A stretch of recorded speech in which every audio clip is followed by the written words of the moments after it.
আসসালামু আলাইকুম রহমতুল্লাহি ওয়া বারাকাতুহু। আলহামদুলিল্লাহি রাব্বিল আলামিন ওয়া সাল্লাল্লাহু আলা নাবিয়্যিনা মুহাম্মদ ওয়া আলা আলিহি ওয়া আসহাবিহি আজমাইন, আম্মা বা'দ। উপস্থিত আজকের মাসিক সম্মেলনের সম্মানিত মেহমান ভাইয়েরা, এ পর্যায়ে আমরা আজকের মাসিক সম্মেলনের ঘোষণা শুনেছি। ইনশাআল্লাহ বাকি বিস্তারিত আমরা কিছু প্রশ্ন উত্তরের মাধ্যমে এবং আমাদের কিছু ভাই প্রশ্ন করেছেন, তারপরে কিছুটা শেখ নিজে থেকে আলোচনা করবেন রোগ এবং এর সমস্যার সমাধান। আল্লাহ পাক যখন স্বাস্থ্য দিয়েছে, সমস্যাও রয়েছে, রোগও রয়েছে। ইনশাআল্লাহ কোরআন ও সুন্নাহ থেকে আমাদের শেখ আমাদেরকে আজকে সমস্যাগুলোর সমাধান দিবেন ইনশাআল্লাহ। বাকি আল্লাহ তৌফিক। প্রথমে আমরা সর্বপ্রথম জানতে চাইব ইসলাম সমস্যা ও সমাধানের কিভাবে সমাধান দিয়েছেন, কোরআন হাদিসে সমস্যা ও সমাধান কিভাবে দিয়েছেন। আমরা ইনশাআল্লাহ আমাদের শেখের কাছে এই বিষয়ে আমরা জানতে চাইব। পরবর্তী প্রশ্ন আমরা ইনশাআল্লাহ পরবর্তী। আসসালামু আলাইকুম ওয়া রাহমাতুল্লাহি ওয়া বারাকাতুহু। আলহামদুলিল্লাহি রাব্বিল আলামিন ওয়াসসালাতু ওয়াসসালামু আলা আশরাফিল আমবিয়া ওয়াল মুরসালিন নবিয়িনা মুহাম্মদ ওয়া আলা আলিহি ওয়া সাহবিহি ওয়া মান তাবি'আহুম বিইহসানিন ইলা ইয়াউমিদ্দিন, আম্মা বা'দ। ইয়াকুলু সুবহানাহু ওয়া নুনাজ্জিলু মিনাল কুরআনি মা হুয়া শিফাa'un ওয়া রাহমাহ ورحمة للمؤمنين. ويقول أيضا قل هو للذين آمنوا هدى وشفاء. ويقول سبحانه يا أيها الناس قد جاءتكم موعظة من ربكم وشفاء لما في الصدور. ويقول النبي عليه الصلاة والسلام لكل داء دواء فإذا أصيب دواء الداء برأ بإذن الله عز وجل. رواه مسلم. চিকিৎসা বিজ্ঞানে ইসলামের যে ভূমিকা, এটা সবার কাছে জানা। মুসলমানদের কাছে জানা না থাকলেও অমুসলিমদের কাছে ভালো করেই জানা যে চিকিৎসা বিজ্ঞানে ইসলাম কি ভূমিকা রেখেছে।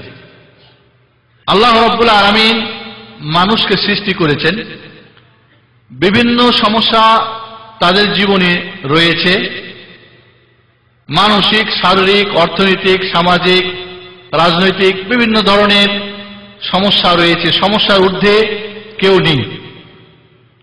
এই সমস্যা সমাধানের জন্য রোগ শোকের চিকিৎসা আল্লাহ রাব্বুল আলামিন তিনি নিজেই আমাদেরকে জানিয়ে দিয়েছেন এবং সেগুলির বিভিন্ন ধরনের চিকিৎসার ব্যবস্থাও দিয়েছেন।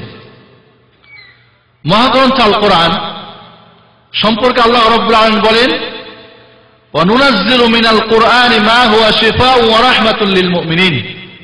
সূরা ইসরার 82 নম্বর আয়াতে আল্লাহ বলেন যে কোরআনের মধ্যে, কোরআন কি মুমিনদের জন্য দয়া, রাহমাত এবং শিফা, আরোগ্য, মহা চিকিৎসা, মহা ঔষধ। এভাবে আল্লাহ রাব্বুল আলামিন সূরা ফুসসিলাতের 44 নম্বর আয়াতে বলেন কুল হুয়া লিল্লাযীনা আমানু হুদা ওয়া শিফা। হে নবী, আপনি বলে দিন কোরআন মুমিনদের জন্য হিদায়াত এবং শিফা, আরোগ্য। এভাবে সূরা মুমিনের ইউনূসের 57 নম্বর আয়াতে আল্লাহ বলেন ইয়া আইয়ুহান নাসু ক্বাদ জাআতকুম মাউইযাতুম মির রাব্বিকুম। হে মানব সমাজ, তোমাদের প্রতিপালকের পক্ষ থেকে তোমাদের কাছে মাউইযা, নসিহতকারী এসেছে, ওয়া শিফাউল লিমা ফিস সুদূর, এবং তোমাদের অন্তরের চিকিৎসা এর মধ্যে রয়েছে।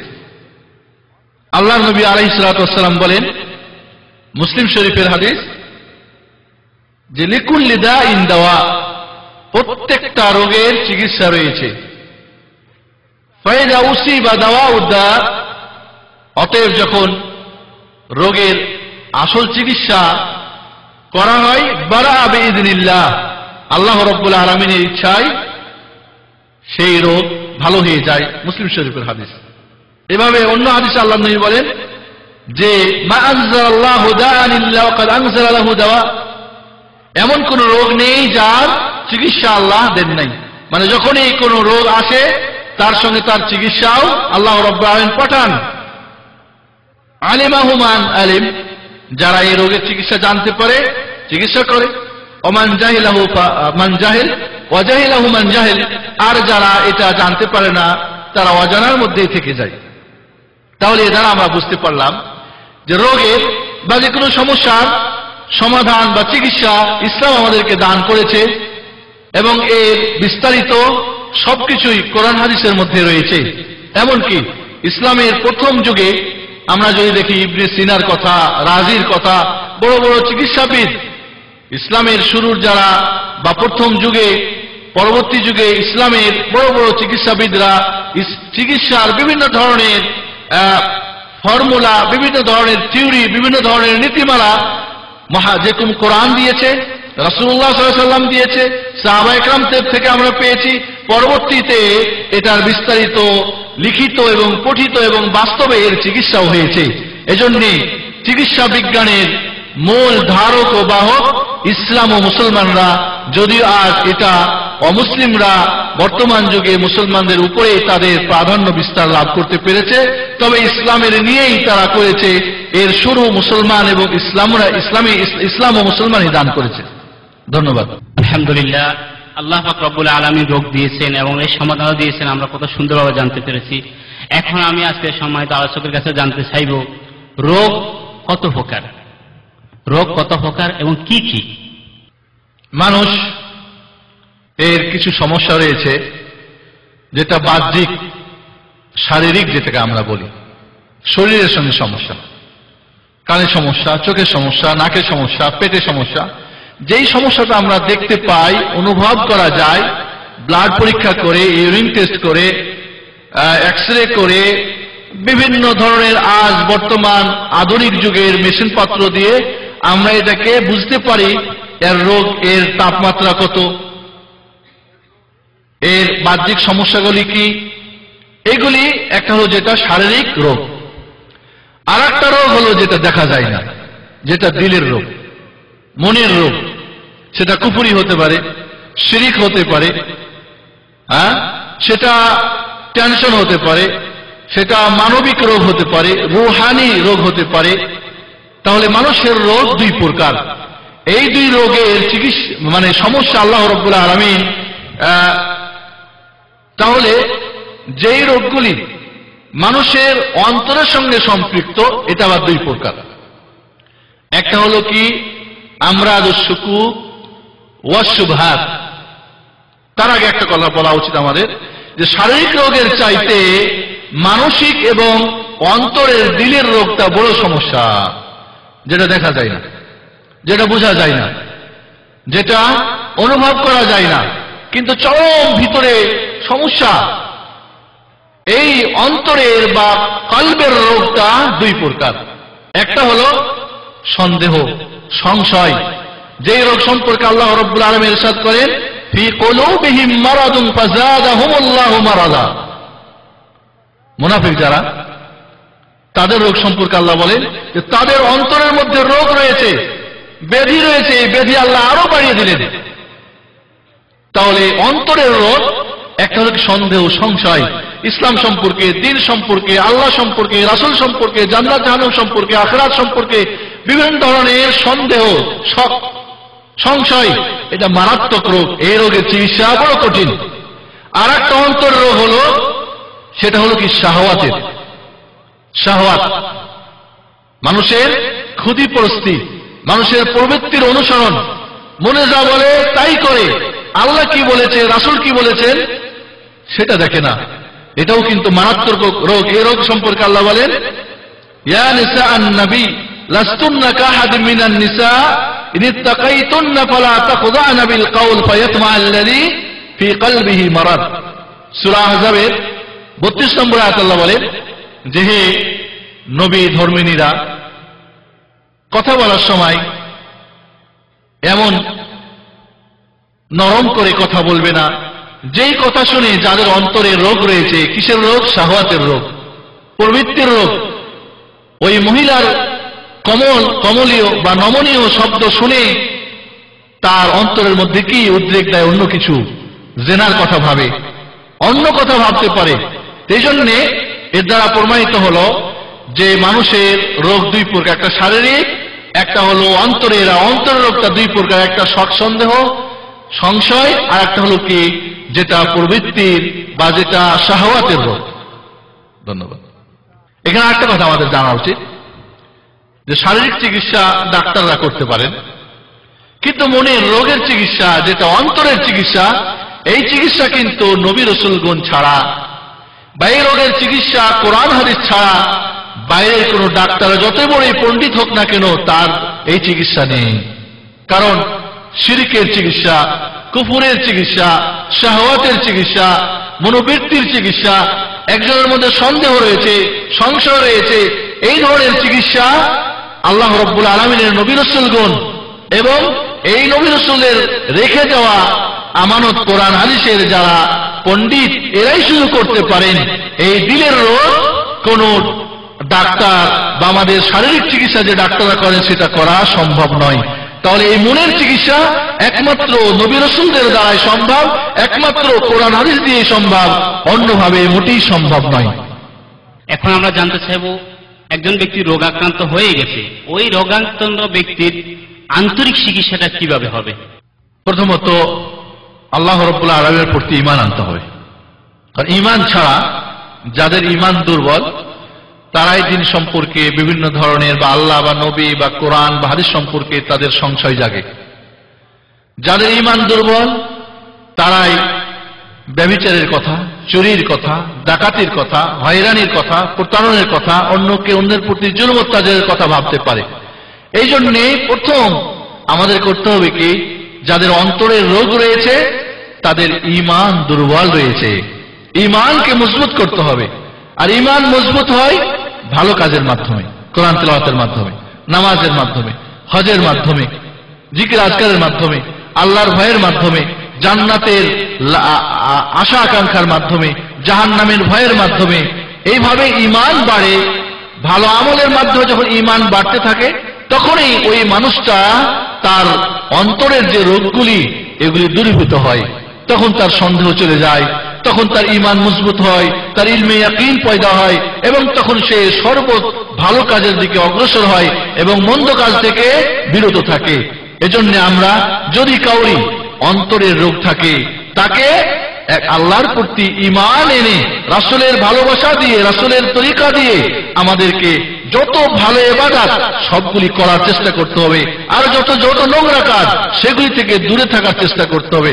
তাহলে এই রোগের চিকিৎসা হওয়া সম্ভব, নইলে আমাদের সম্ভব নয়। কোরআন ও সহিহ হাদিস পাঠ করতে হবে, পড়তে হবে এবং বুঝতে হবে, আমল করতে হবে।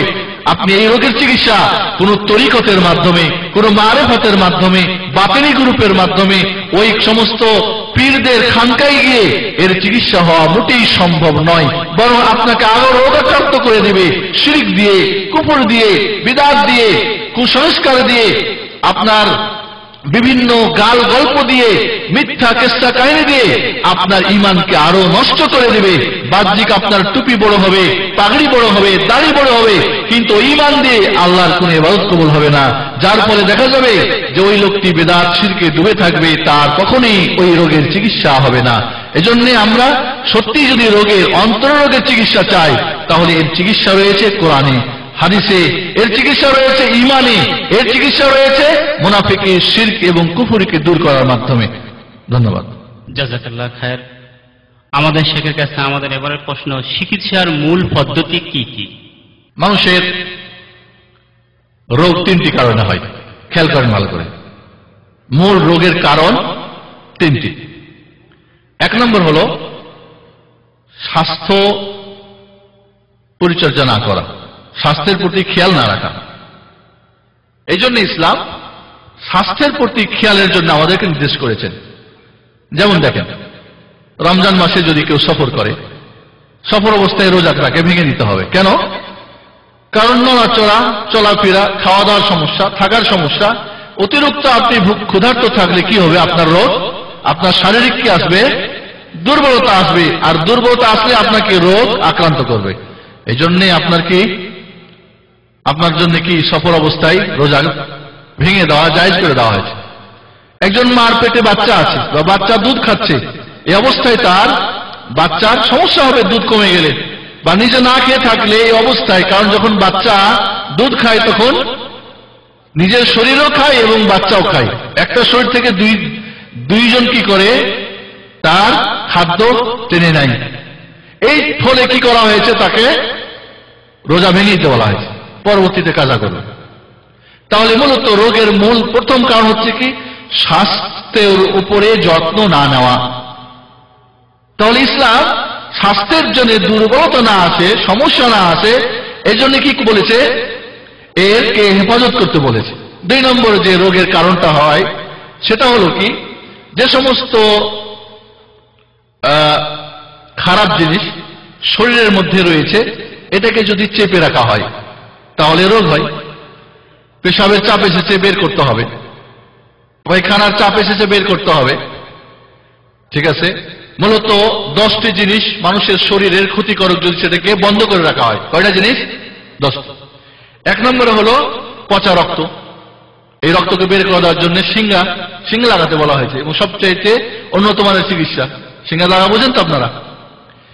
এভাবে যদি মানুষের বীর্য এটাকে সময় মতো বের না হয় এটার সঠিক পদ্ধতিতে, তাহলে শরীরের ক্ষতি করে। এইভাবে মানুষের পেশাব, অতিরিক্ত চাপ আসলে, এই জন্য পেশাব এবং পায়খানার চাপ নিয়ে নামাজ পড়াই নিষেধ। ঠিক না? নামাজ হবে না, বরং আল্লাহ নবী বলছেন নামাজ তার কবুলই হবে না। তাহলে পেশাব চেপে রাখা যাবে না, পায়খানা চাপে রাখা যাবে, কারণ এগুলি চেপে রাখলে, ধরে রাখলে ক্ষতিকর, কাজে এই ক্ষতিকারক জিনিস বের করে ফেলতে হবে। 5 নম্বরে হাওয়া। মানুষের যখন পেটের মধ্যে তার সবকিছু হজম হয় তখন তার পায়খানা রাস্তা দিয়ে হাওয়া বের হয়, এবং হাওয়াটা বের হয়ে যায় তার জন্য কি স্বাস্থ্যকর। কারণ এটা চেপে রাখলেই, এবং চেপে রাখলে নামাজ হবে না, বের করে দিতে হবে। এইভাবে মানুষের যদি বমি আসে, কারণ অনেক সময় পেটের মধ্যে সেটা কি ডাইজেস্ট হয় নাই বা কোনো খারাপ কিছু হয়েছে, এই জন্য বমি হয়েছে, এটা বের হয়ে যায়, তাকে বের হতে দিতে হবে। এইভাবে মানুষের যদি পিপাসা লাগে, পিপাসা নিবারণ করতে হবে। এইভাবে যদি ঘুম আসে, তাকে ঘুম চেপে রাখা যাবে না, বরং ঘুম কি সময় মতো তাকে, আজ বর্তমানে তো আমাদের ঘুমের উল্টাপাল্টা বহু নিয়ম, ফিল্ম দেখে, গল্প করে, এটা করে, ওটা করে, যার ফলে অনেক ধরনের অসুখ কি করে মানুষকে আক্রান্ত হয়ে বসে। এইভাবে মানুষের ক্ষুধা লাগলে ক্ষুধা নিবারণ করতে হবে। এইভাবে মানুষের যদি হাঁচি আসে, হাঁচি ফেলে দিয়ে কি করতে হবে, মাথাটা ভারী, 2-1 বার হাঁচি ফেলেন, দেখে মাথাটা হালকা হয়েছে না, হয় নাই, তাহলে এটা বের করে ফেলতে হবে। এইভাবে তাহলে এই 10টা জিনিস মানুষের শরীর থেকে বের করে ফেলতে হবে। যদি বের না করা হয় তাহলে এক একটার কারণে এক একটা রোগ শোক আসতে পারে। তাহলে ইসলাম কি বলছে, এই 10টাকে বের করতে বলছে। তাহলে আমরা বুঝলাম 2 নম্বর কারণ ছিল কি, যে কিছু খারাপ জিনিস বা প্রয়োজনীয় জিনিস সেটাকে বের করে দিতে হবে, ধরে রাখলে কি হয়, বিভিন্ন ধরনের রোগ হয়। 3 নম্বরে হলো কষ্টদায়ক জিনিস থেকে নিজেকে হেফাজত করা। কষ্ট, যেমন মনে করেন প্রচন্ড ঠান্ডা, আপনার গায়ে এখন যদি ঠান্ডা পানি ব্যবহার করেন জ্বর হতে পারে, পারে না? কি করবেন এখন? তায়াম্মুম করেন। গোসল ফরজ হয়েছে, তবুও তায়াম্মুম দিয়ে যথেষ্ট, পানি নাড়ার দরকার নেই, পানি স্পর্শ করার দরকার নেই। তাহলে অতিরিক্ত ঠান্ডার কারণে বা অসুস্থর কারণে বা ঠান্ডা পানি নাড়লে রোগ বেড়ে যাবে বা ভালো হতে দেরি হবে, এই অবস্থাতে ইসলাম কি বলছে, পানির দরকার নাই। এবার কি করতে হবে, তায়াম্মুম, বিসমিল্লাহ নিয়ত করে, বিসমিল্লাহ বলে মাটির মধ্যে হাতটা মেরে, এরপরে মুখটা আর হাতের কবজি পর্যন্ত করলেন, খালাস। এটা যে কোনো ফরজ গোসলের জন্য হয়ে গেল, উজুর জন্য হয়ে গেল। এরপর আপনি কোরআন তেলাওয়াত করতে পারবেন, অন্য কাজও আদা করতে পারবেন। তাহলে এই যে অবস্থায়, কারণ এটা ক্ষতিকারক, হজ অবস্থায়, ইহরাম অবস্থায় মাথার মধ্যে মনে করেন উকুন ধরছে বা মাথা ব্যথা করছে, এই অবস্থাতে, ইহরাম অবস্থায় মাথার চুল কেটে দেওয়া যায় আছে, তাকে ফিরিয়ে দিতে হবে। তাহলে যেগুলি ক্ষতিকারক জিনিস সেগুলি থেকে বাঁচতে বলা হয়েছে। তাহলে আমরা এখানে 3টা জিনিস বুঝতে পারলাম, যে মানুষের শরীরে রোগ হয় শরীরে যত্ন না নিলে, শারীরিক যত্ন নেওয়ার জন্য বলা হয়েছে। 2 নম্বরে যে সমস্ত জিনিস শরীরের মধ্যে চেপে রাখলে ক্ষতি হতে পারে সেগুলিকে বের করতে বলা হয়েছে। যে সমস্ত জিনিস মানুষের শরীরে ক্ষতিকারক এগুলি জিনিস থেকে বেঁচে থাকতে বলা হয়েছে। তাহলে দেখেন ইসলাম কিভাবে আমাদের শরীরকে সুস্থ রাখার জন্য আমাদের 3 ভাবে যে সমস্যা হয় সেগুলির সমাধান দান করেছে। আমরা এখানে একটা জিনিস জানবো, এই চিকিৎসা 3 ভাবে হয়। একটা হলো ওষুধপত্রের মাধ্যমে, সিরাপ, ঠিক আছে, ট্যাবলেট, এটা ইসলামও কিছু ট্যাবলেট এবং সিরাপ দিয়েছে, যেরকম জমজমের পানি সিরাপ, যে কোনো রোগের জন্য পান করবেন, রোগ বা যে কোনো উদ্দেশ্যে পান করবেন সেটাই ভালো হয়ে যাবে। মধু শিফাউল লিন্নাস, মানুষের মহা ঔষধ, ঠিক আছে। এভাবে বৃষ্টির পানি, এভাবে জাইতুন তেল, আল্লাহ নবী বলেন কুলু ওয়াত্তাহিনু, জাইতুনের পানি তেল তোমরা খাও এবং পান করো এবং মাখো। এটা জাইতুন মুবারাকা, বরকতপূর্ণ। এভাবে আল হাব্বাতুস সাউদা শিফাউল লিকুল্লি দা, কালো জিরা সব রোগের চিকিৎসা, শুধুমাত্র বার্ধক্যের, কারণ বার্ধক্য হয়ে গেলে আর সে কি হবে না, চেহারা হবে না। বুঝছেন না? বুঝেন নাই? জি, ঠিক এইভাবে খেয়াল করেন আপনারা। তাহলে এক শ্রেণীর চিকিৎসা রয়েছে যেগুলি ট্যাবলেট, যেগুলি অ্যান্টিবায়োটিক, যেগুলি সিরাপ, ইসলাম দিয়েছে না, তাই নাই? দিয়েছে। আর একটা চিকিৎসা হলো কি ঝাড়ফুঁক। কি ঝাড়ফুঁক? আপনার এই ঝাড়ফুঁক করার মাধ্যমে, এই দোয়াগুলি পড়ার মাধ্যমে আপনার রোগ শোক হবে না, আর যদিও হয় ঝাড়ফুঁক করলে চলে যাবে। 3 নম্বর হলো দুইটার সংমিশ্রণ। 3 নম্বরে কি? আপনি মধুও খেলেন, জমজমও খেলেন, হ্যাঁ, এদিকে ঝাড়ফুঁকও করলেন, দুইটা একসঙ্গে।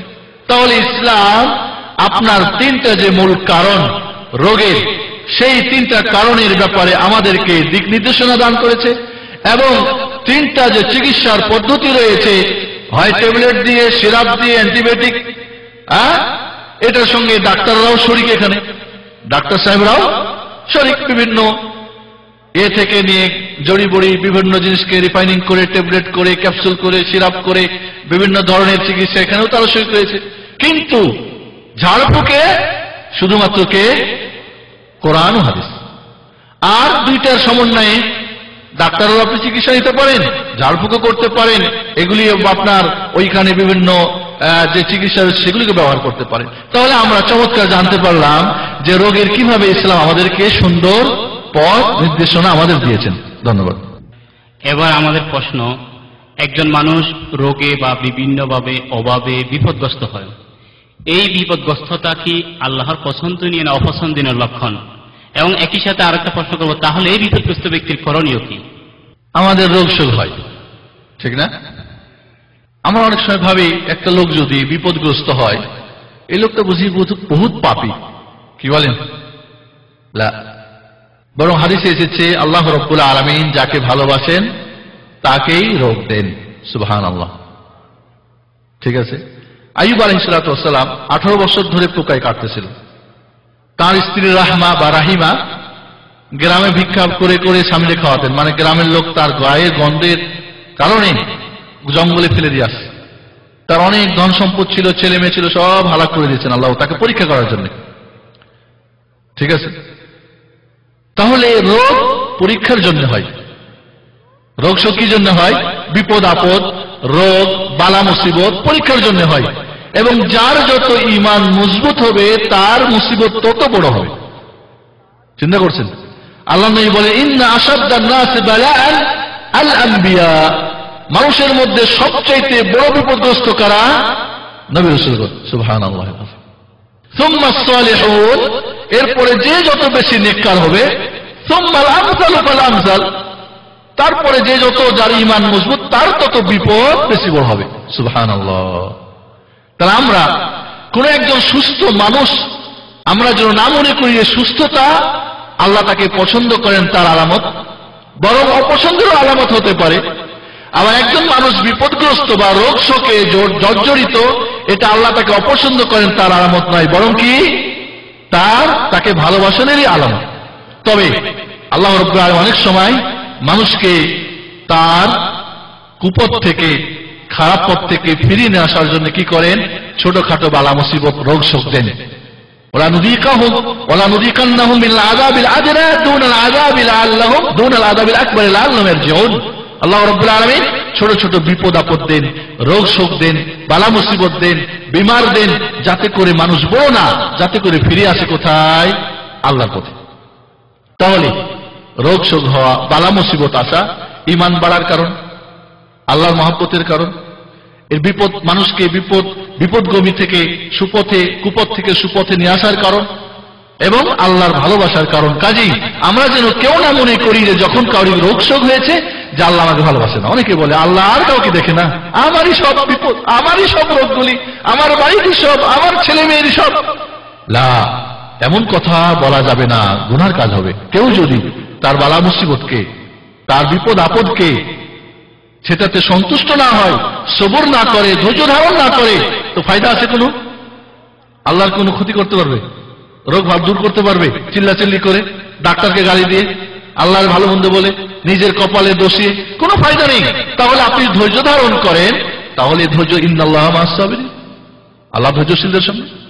আপনি শুধু ভাবেন যে আল্লাহ আমাকে পরীক্ষা করছেন, তাহলে আপনি আল্লাহর ফয়সালাকে মেনে নিলেন, যার ফলে আল্লাহর কাছে চাইলে আল্লাহ রাব্বুল আলামিন আপনার ডাকে সাড়া দিবেন। কাজেই বালা মুসিবত, রোগ শোককে আমরা যেন কখনোই না মনে করি যে আল্লাহ আমাকে ঘৃণা করেন, তার আলামত বা এটা আমি। তবে এটা কথা মনে রাখবেন যে অনেক সময় পাপের কারণেও কি মানুষকে আল্লাহ রাব্বুল আলামিন রোগ শোক দেন, পাপ করার ফলে।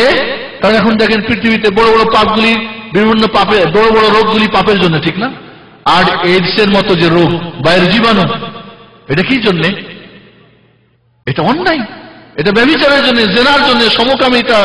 এটা হলো আপনার পশুর সঙ্গে জানোয়ারের মতো উল্টো পাল্টো, এর ফলে এই রোগ আল্লাহ রাব্বুল আলামিন দিয়ে দিয়েছেন, যার আজ পর্যন্ত চিকিৎসা বের হচ্ছে না। কাজেই মানুষের, যারা মদ পান করে তার রোগ আছে, যারা সিগারেট পান করে রোগ আছে না নাই? তাহলে পাপের কারণও কি হয়ে যায়? মানুষের রোগ শোক আছে, পাপের কারণে মানুষের রুজি কি হয়ে যায়? আল্লাহ রাব্বুল আলামিন ধরে নেন, ওয়াইন্নার রাজুলা লা ইহরামু মিনার রিজক মিনাল যামবিল্লাযী ইউসিবু। আল্লাহ নবী বলেন, মানুষের রুজি কি করে আল্লাহ রাব্বুল আলামিন আটক করে দেন, কমাই দেন। কি কারণে? পাপের কারণে। তাহলে আমরা বুঝতে পারলাম যে রোগ শোক হওয়াটা এটা আল্লাহ বিভিন্ন হতে পারে, এটা আল্লাহর পরীক্ষা হতে পারে, ঈমান বাড়ানোর জন্য হতে পারে, আল্লাহ ভালোবাসার জন্য হতে পারে, বিপদ কুপথ থেকে সুপথে আনার জন্য হতে পারে, পাপের জন্যও হতে পারে। ধন্যবাদ। আমরা বিভিন্ন রোগের চিকিৎসা করি এবং করাই।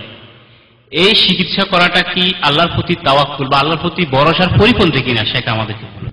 একদলের সুফি আছে, সুফি মানুষকে দেখায় যে আমরা বড় ইমানদার, আমরা চিকিৎসা করি না, ভিতরে ভিতরে অনেক কিছুই করে, কিন্তু বাইরে দেখাতে চায় এবং বলতে চায় চিকিৎসার কি দরকার, আল্লাহ যা দিয়েছে তাই হবে।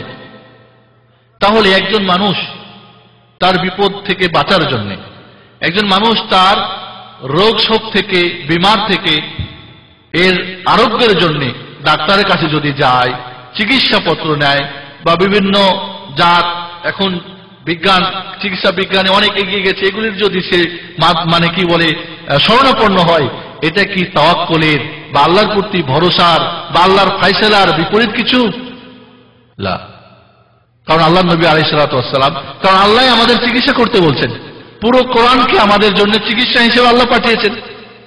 এক, সেটা শরীরের শারীরিক রোগ হতে পারে, মানসিক এবং দিলের রোগ হতে পারে। দুই নম্বরে আল্লাহ নবী আলাইহিস সালাতু ওয়াস সালাম বলছেন যে তোমরা হালাল জিনিসের মাধ্যমে চিকিৎসা করো, হারামের মাধ্যমে চিকিৎসা করো না। কাজে শরীয়তে কোন জিনিস যদি হারাম হয়, যেরকম মদ, মানুষের পেশাব, ঠিক কিনা? কেউ যদি বলে যে শিরগালের চর্বি দিয়ে, চর্বি খেলে বলে ফ্যাট হয় না বা বাত হয় না, যেটা হারাম ইসলামে এমন জিনিস দিয়ে চিকিৎসা করা যাবে না।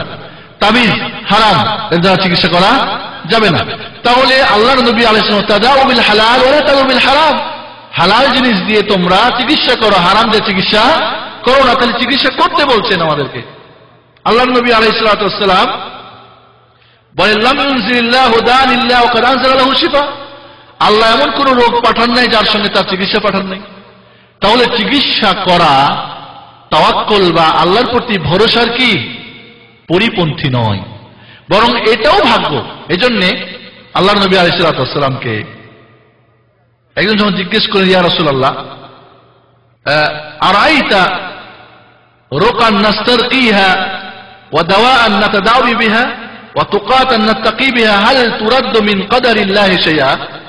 হে আল্লাহ রাসূল, আমরা ঝাড়ফুঁক করি, চিকিৎসা করি, আমরা বিভিন্ন জিনিস থেকে বাঁচার জন্য নিজেরা বিভিন্ন ধরনের পথ অবলম্বন করি, এটা কি আল্লাহর ফয়সালা থেকে ভেঙে যাওয়া?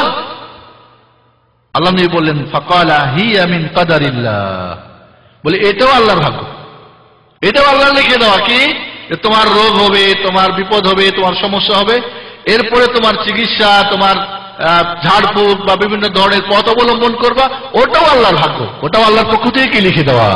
তাহলে আমরা বুঝতে পারলাম যে চিকিৎসা নেওয়া বা বিভিন্ন বিপদ আপদ থেকে বাঁচার জন্য বিভিন্ন পথ অবলম্বন করা, এটা আল্লাহর প্রতি ভরসার পরিপন্থী নয়, বরং আল্লাহর প্রতি ভরসারই কি শামিল। কারণ তকদিরের প্রতি ভরসার কি, আল্লাহ তকদিরের প্রতি ঈমানের সংজ্ঞা কি, যে ভালো মন্দের প্রতি আমরা বিশ্বাস রাখবো, এর সাথে সাথে যে সমস্ত উপকরণ সেগুলিকে আমরা গ্রহণ করব। বুঝে আসছে না? নাকি আরবিতে দুইটা কথা আছে, একটা তাওয়াক্কুল আর একটা তাওয়াকুল। তাওয়াক্কুল মানে সবকিছু ব্যবস্থা নিয়ে আল্লাহর প্রতি ভরসা রাখা, আল্লাহর প্রতি শরণাপন্ন হওয়া, আল্লাহর প্রতি শরণাপন্ন হওয়া, এটাই হলো তাওয়াক্কুল। আর তাওয়াকুল হলো সব বাদ দিয়ে হাত গুটিয়ে বসে থাকলাম, আল্লাহ যা করবে তাই। এটা হলো কি তাওয়াকুল, এটা হলো বেকুবদের এবং মূর্খদের কাজ। এটা কাদের কাজ? মূর্খদের এবং বেকুবদের কাজ। একটা পাখি সারাদিন খেয়ে ঘরে ফিরে আসে, ভাষায় ফিরে আসে, সারা রাত জিকির আজকার করে, পেট যখন খালি হয়ে যায় আবার সকালবেলা চলে যায় না, বসে থাকে, ওখানে তার খাওয়া যায় না। তাহলে তাওয়াক্কুলের অর্থ হচ্ছে যে আমাদের উপকরণ সবকিছু আমার বৈধ যেগুলি নিয়ে এরপরে আমার সামনে আগায়, এবং এরপরে যে এটাই আল্লাহ ভালো করেন, তবে এগুলি মাধ্যম, এই ভরসা করা, বিশ্বাস করাই হচ্ছে কি তাওয়াক্কুল।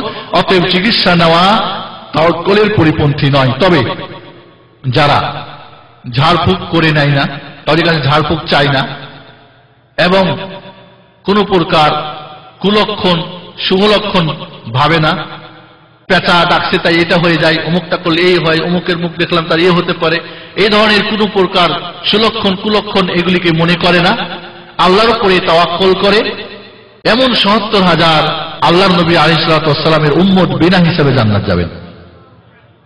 তবে কাউরি কাছ থেকে ঝাড়ফুঁক চায় না, কিন্তু কেউ যদি ঝাড়ফুঁক করে দেয় মাহি মুশকিল, ঠিক আছে? নিজে নিজে যে ঝাড়ফুঁক করে মাহি মুশকিল, কিন্তু কাউরি কাছে চাই না যে আমাকে ফুঁকে দাও, ঠিক আছে? কোন প্রকার কুলক্ষণ সুলক্ষণ মনে করে না, এই হয়েছিল এই জন্য এটা হয়ে গেল, ওরে ওইটা করেছিলাম এই জন্য আমার এটা হয়ে গেল, এই ধরনের কথা যারা বলে না, এমন ৭০,০০০ আল্লাহর নবী আলাইহিস সালাতু ওয়াস সালাম উম্মত বিনা হিসেবে জান্নাত যাবেন।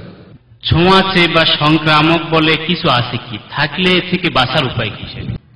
আমাদের ডাক্তার সাহেবরা বিশেষ করে বিভিন্ন রোগের ছোঁয়াচে কথা বলেন, সংক্রামক যেটা, যে এই রোগটা যদি এর সংস্পর্শে কেউ থাকে বা এর আশেপাশে কেউ যায়, তাহলে তার জীবাণুগুলি আরেকজনের কাছে অতিক্রম করতে পারে বা করে। আল্লাহর নবী আলাইহিস সালাতু ওয়াস সালামের কাছে কেউ এসে বললেন, ইয়া রাসূলুল্লাহ, আমরা, আল্লাহ নবী বললেন লা আদওয়া ওয়ালা তিয়ারাতা, আল্লাহ নবী বললেন যে আদওয়া মানে সংক্রামক বলে ইসলামে কোনো জিনিস নেই, ওয়ালা তিয়ারাতা, এবং বদ কি বলে কুলক্ষণ বলে কোনো জিনিস নেই। জাহিলিয়াতের যুগে ওরা পাখি উড়াতো, পাখিটা যদি ডানে যেত তো মনে করতো সফরটা ভালো হবে বা কাজটা বিয়েটা ভালো হবে বা ব্যবসাটা ভালো হবে, আর যদি বাম দিকে যেত মনে করতো এটা খারাপ, যেত না। এইভাবে তারা ইস্তিসকা বিল আজলাম করতো, ইস্তিসকাম বিল্লাহ আজলাম মানে ওদের বিভিন্ন তীর ছিল কাবা ঘরের ভিতরে, একটা ছিল ইফআল মানে করো, আর একটা লা তাফআল করিও না, একটা ছিল কি ভালো খায়ের, একটা লেখা থাকতো সার, ওইখানে কোথাও সফরের আগে, বিয়ের আগে, ব্যবসার আগে ওখান থেকে টান দিত, ভাগ্য খড়ি টেনে যদি দেখতো যে ইফআল করো তো করতো, লা তাফআল করিও না তো করিও না, যদি থাকতো খায়ের লেখা ভালো তো করতো, সার মন্দ তো করতো না, মনে করতো এটাই মধ্যেই বুঝি ভাগ্য ভালো মন্দ বোঝা যায়। আল্লাহ বলেন লা তিয়ারা বলাওয়ালা হাম, পেঁচা, অনেকে পেঁচা ডাকলে মনে করে বুঝি বাচ্চা রোগ হয়ে যাবে, বুঝি পেঁচা ডাকলে বুঝি কি হয়ে যাবে, রোগ শোক হবে না। তাহলে পেঁচা বা বলে কুধারণা বা সংক্রামক বলে কোনো জিনিস নেই। একজন ওই গ্রাম্য লোক উঠে বলেন, ইয়া রাসূলুল্লাহ, আপনি কি দেখেন না যে একটা উট যখন পাঁচড়া ঘা হয়, ওই পাঁচড়া রোগাক্রান্ত উটটা যখন ভালো উটগুলার মধ্যে রাখা হয়, তখন আস্তে আস্তে সবগুলোর মধ্যে সংক্রামক হয়ে যায়, সবগুলোর মধ্যে রোগ হয়ে যায়। আল্লাহ নবী আলাইহিস সালাতু ওয়াস সালাম বলেন ফামানিল আউয়াল বা ফামিন আইনাল আউয়াল, প্রথম যে উটটার রোগ হয়েছিল ওইটা কোত্থেকে আসছে, কোত্থেকে আসছে? আবার আল্লাহ নবী আলাইহিস সালাতু ওয়াস সালাম বলছেন যে তোমরা কুষ্ঠ রোগী থেকে ওইভাবে ভেগে যাও যেভাবে সিংহ থেকে ভয় করে তোমরা ভেগে যাও। তাহলে একদিকে আল্লাহ নবী বলতেছেন, আবার অন্য হাদিসে আছে কোথাও যদি মহামারী আসে তো মহামারী যাদের যে গ্রামে বা যে অঞ্চলে এসেছে ওই অঞ্চলের লোকজন ওইখান থেকে বের হয়ে অন্য কোথাও যাবে না, এবং যারা যেখানে আসে না এই রোগ ওইখানকার ভালো লোকগুলোও সেখানে যাবে না। তাহলে কি বুঝতেছি আমরা? সংক্রামক নাই, আবার ফের বলছে যাবে না বা ভাগো। এর অর্থ হলো এই যে আসলে সংক্রামক বলে কিছু নেই। সংক্রামক যদি হতেই তো পারে তো আল্লাহ চাইলে হয়, না হলে হয় না। এই ধরনের বহু পরীক্ষিত দেখা গেছে যে যেই রোগীর চিকিৎসা করছে তারই আক্রান্ত হচ্ছে না, কিন্তু একজন হয়তো ভয়ে ভয়ে খালি দেখতে গেছে তারই হয়ে গেছে। এমন হয় না? হয় না? তাহলে হয় যদি সেটা আল্লাহর ইচ্ছা ইঙ্গিত ছাড়া হবে না। আমাদের ঈমান রাখতে হবে যে আল্লাহ যদি না চাই হবে না। তবে কেন ভাগতে বলা হয়েছে এবং কেন যেখানে রোগাক্রান্ত সেখানে যেতে নিষেধ করা হয়েছে, এর উদ্দেশ্য কি? আবার আল্লাহর নবী আলাইহিস সালাতু ওয়াস সালাম কুষ্ঠ রোগীর সঙ্গে বসে খাইছেন। এর থেকে আমরা এটাই প্রমাণিত পাই যে যাদের ঈমান মজবুত, আল্লাহর প্রতি তাওয়াক্কুল মজবুত, তারা জানে যে আল্লাহর ইচ্ছা ছাড়া হবে না। যদি আমার ভাগ্যে লিখা থাকেই তো হবে, না হলে হবে না। ঠিক আছে? এমন যাদের মজবুত ঈমান তারা ভয় করবে না বা সেখানে যাবে আসবে মুশকিল। কিন্তু যাদের ঈমান দুর্বল হয়ে গেল, ওহো ওইখানে যাওয়ার কারণে হয়েছে, এমন কথা যারা ভাববে এটা শিরক। কারণ কোন রোগ কাউকে রোগাক্রান্ত করতে পারে না যদি আল্লাহ না চায়। এমন যারা দুর্বল ঈমান, কারণ আল্লাহ নবী কুষ্ঠরোগী থেকে ভাগতে বলছে, আবার নিজেই কুষ্ঠরোগীর সঙ্গে খাইছেন, এর মানে তার ঈমান মজবুত হয় নাই, রোগের আল্লাহ রাসূলের রোগ হয় নাই। এবং অনেক মানুষ দেখা গেছে নিজের ছেলে মেয়ে অসুস্থ, মারাত্মক রোগ, নিজের মা করছে তার রোগ হয় নাই, কিন্তু ওর ভাই দূর থেকে ওকে হয়ে গেছে। এমন হয় না? হয় না? ওর তাকেও হতে পারে। সেই জন্য যাদের ঈমানে দুর্বল তারা আশেপাশে যাবে না, কারণ গেলে মনে করবে যে ওই জন্য হয়েছে, আর মনে করাটাই কি শিরক। বোঝা গেছে না? যায় নাই? তবে হবেই এমন কথা না, হতে পারে আল্লাহ চাইলে অন্যভাবে, শুধু রোগী। এই জন্যে আমরা সেখান থেকে দূরে থাকার চেষ্টা করব। এবং এখানে আপনাদের একটা দোয়া শিখাই দিই, রোগ সংক্রামক না হওয়ার একটা দোয়া শিখে নেন আপনারা। যতই বড় মারাত্মক রোগ হোক আর যতই বড়ই সমস্যা হোক, আপনি এই দোয়া যদি পড়েন তা আপনার এই রোগ আল্লাহ যদি না চায় তো হবে না, কখনই আসবে না আপনাকে। কারণ এই রোগটা দোয়াটা করলে আল্লাহ আপনাকে এই রোগ থেকে মাহফুজ করবেন। আল্লাহ নবী বলেন, কেউ যদি কোনো পীড়িত মানুষকে দেখে, সেটা যেই হোক, কোনো অসুখ হোক মারাত্মক, বা কোনো বালা মুসিবত হোক, অ্যাক্সিডেন্ট হয়ে গেছে, বা তার পা নাই, বা তার হাত নাই, বা কানে শুনে না, বা চোখ অন্ধ, বিভিন্ন সমস্যা হতে পারে। ঠিক আছে? সেটা রোগ হতে পারে, কোনো বিপদ আপদ হতে পারে। দেখে যদি একটি লোক বলে আলহামদুলিল্লাহিল্লাযী আলহামদুলিল্লাহিল্লাযী আফানি মিম্মা ইবতালাকা বিহি ওয়া ফাদ্দালানি আলা কাসীরিম মিম্মান খালাকা তাফদীলা, আলহামদুলিল্লাহিল্লাযী আফানি মিম্মা ইবতালাকা বিহি ওয়া ফাদ্দালানি আলা কাসীরিম মিম্মান খালাকা তাফদীলা। ওই আল্লাহর প্রশংসা যিনি এই রোগীকে বা আপনাকে এই বিপদগ্রস্ত করেছে, সমস্যায় জর্জরিত করেছেন, আর আমাকে করেন নাই।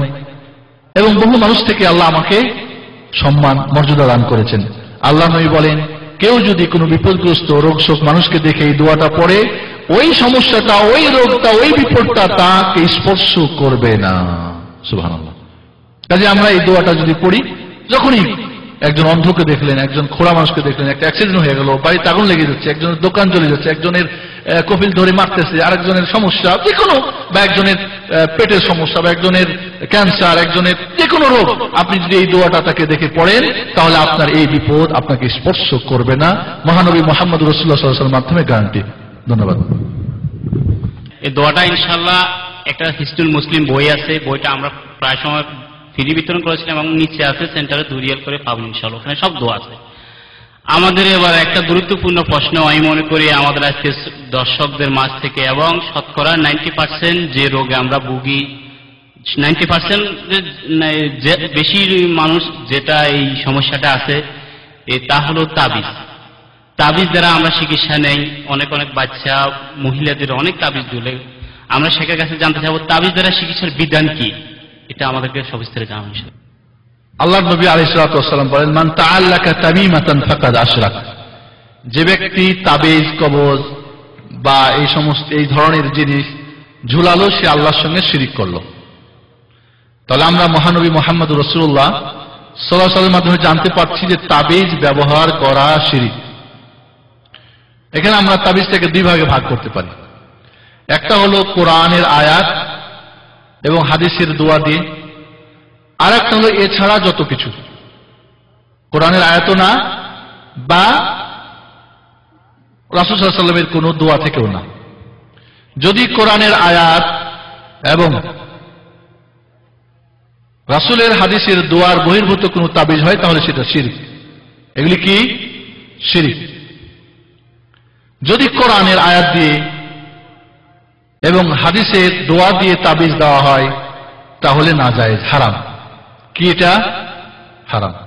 এই জন্যই আল্লাহর নবী আলাইহিস সালাতু ওয়াস সালাম কাউকে তাবিজ দেন নাই, আবু বকর কাউকে তাবিজ দেন নাই, ওমর উসমান বা সাহাবা ইকরামদের থেকে কোন সহিহ হাদিস দ্বারা প্রমাণিত নাই যে কেউ কাউকে তাবিজ দিতেন। কারণ তারা জানতেন আল্লাহর নবী বলেছেন তাবিজ ঝুলানো কি? শিরিক। এবং এই তাবিজ শিরিক বলেছেন কোরআন দিয়ে না কোরআনের বাইরে, এমন কিছুই বলেন নাই। দুই নম্বরে, তাহলে এক নম্বরে আল্লাহর নবী আলাইহিস সালাতু ওয়াস সালাম শিরিক বলেছেন, চলবে না এই জন্য তাবিজ, কোরআন দিয়েও চলবে না। দুই নম্বরে আল্লাহর নবী ওয়া সাহাবা ইকরাম এটা দিয়ে তাবিজ কোনো সময় দেন নাই। তিন নম্বরে, যদি কোরআন দিয়ে তাবিজ জায়েজ হতো, জায়েজ যদি করা হয় তাহলে কোরআন দিয়েও করবে, কোরআনের বাইরে দিয়েও করবে, যার ফলে মানুষ শিরকে উপনীত হবে, কাজে ওর দরজা বন্ধ। চার নম্বরে, যদি কোরআন দিয়ে তাবিজ করা হয় তাহলে পবিত্রতা এবং অপবিত্রতার ব্যাপার আছে, কোরআনের সম্মান এবং অসম্মানের ব্যাপার আছে, ঠিক কিনা? মহিলারা যদি তাবিজ পড়ে তাহলে তাদের মাসিক পিরিয়ডের সময়, বাচ্চা হওয়ার পরে প্রসূতির সময়, বা মানুষ যখন অপবিত্র অবস্থা, সেটা যে কোনো কারণে, তার যদি স্ত্রী সহবাসের কারণে বা স্বপ্নদোষের কারণে, বা বাচ্চারা পেশাব বা তারা ওইটাই পরে পেশাব পায়খানায় আপনি যাবেন, বাথরুমে যাবেন, টয়লেটে যাবেন, এই বিভিন্ন ভাবে কোরআনের অপমাননা করা হবে এবং হাদিসের দোয়ার অপমাননা করা হবে। একটা হাদিসে আছে, যদি হাদিসটা দুর্বল, যে আল্লাহর নবীর আংটির মধ্যে লেখা ছিল মুহাম্মদ রাসূলুল্লাহ, মানে প্রথম লাইনে আল্লাহ, দ্বিতীয় লাইনে রাসূল, আর তৃতীয় লাইনে মুহাম্মদ। যতবার আল্লাহর নবী আলাইহিস সালাতু ওয়াস সালাম টয়লেটে যেতেন ততবার ওটা খুলে রেখে যেতেন। আর আপনি আয়াতুল কুরসির লকেট আর সূরা পুরা কোরআনের তাবিজ আর এটা ওটা সব নিয়ে আমি বাথরুমে ঢুকবেন কতবার, আর যাবেন অপবিত্র অবস্থা, এটা কোরআনকে অবমাননা করা হবে। এই জন্যই কোরআন দিয়ে জায়েজ না।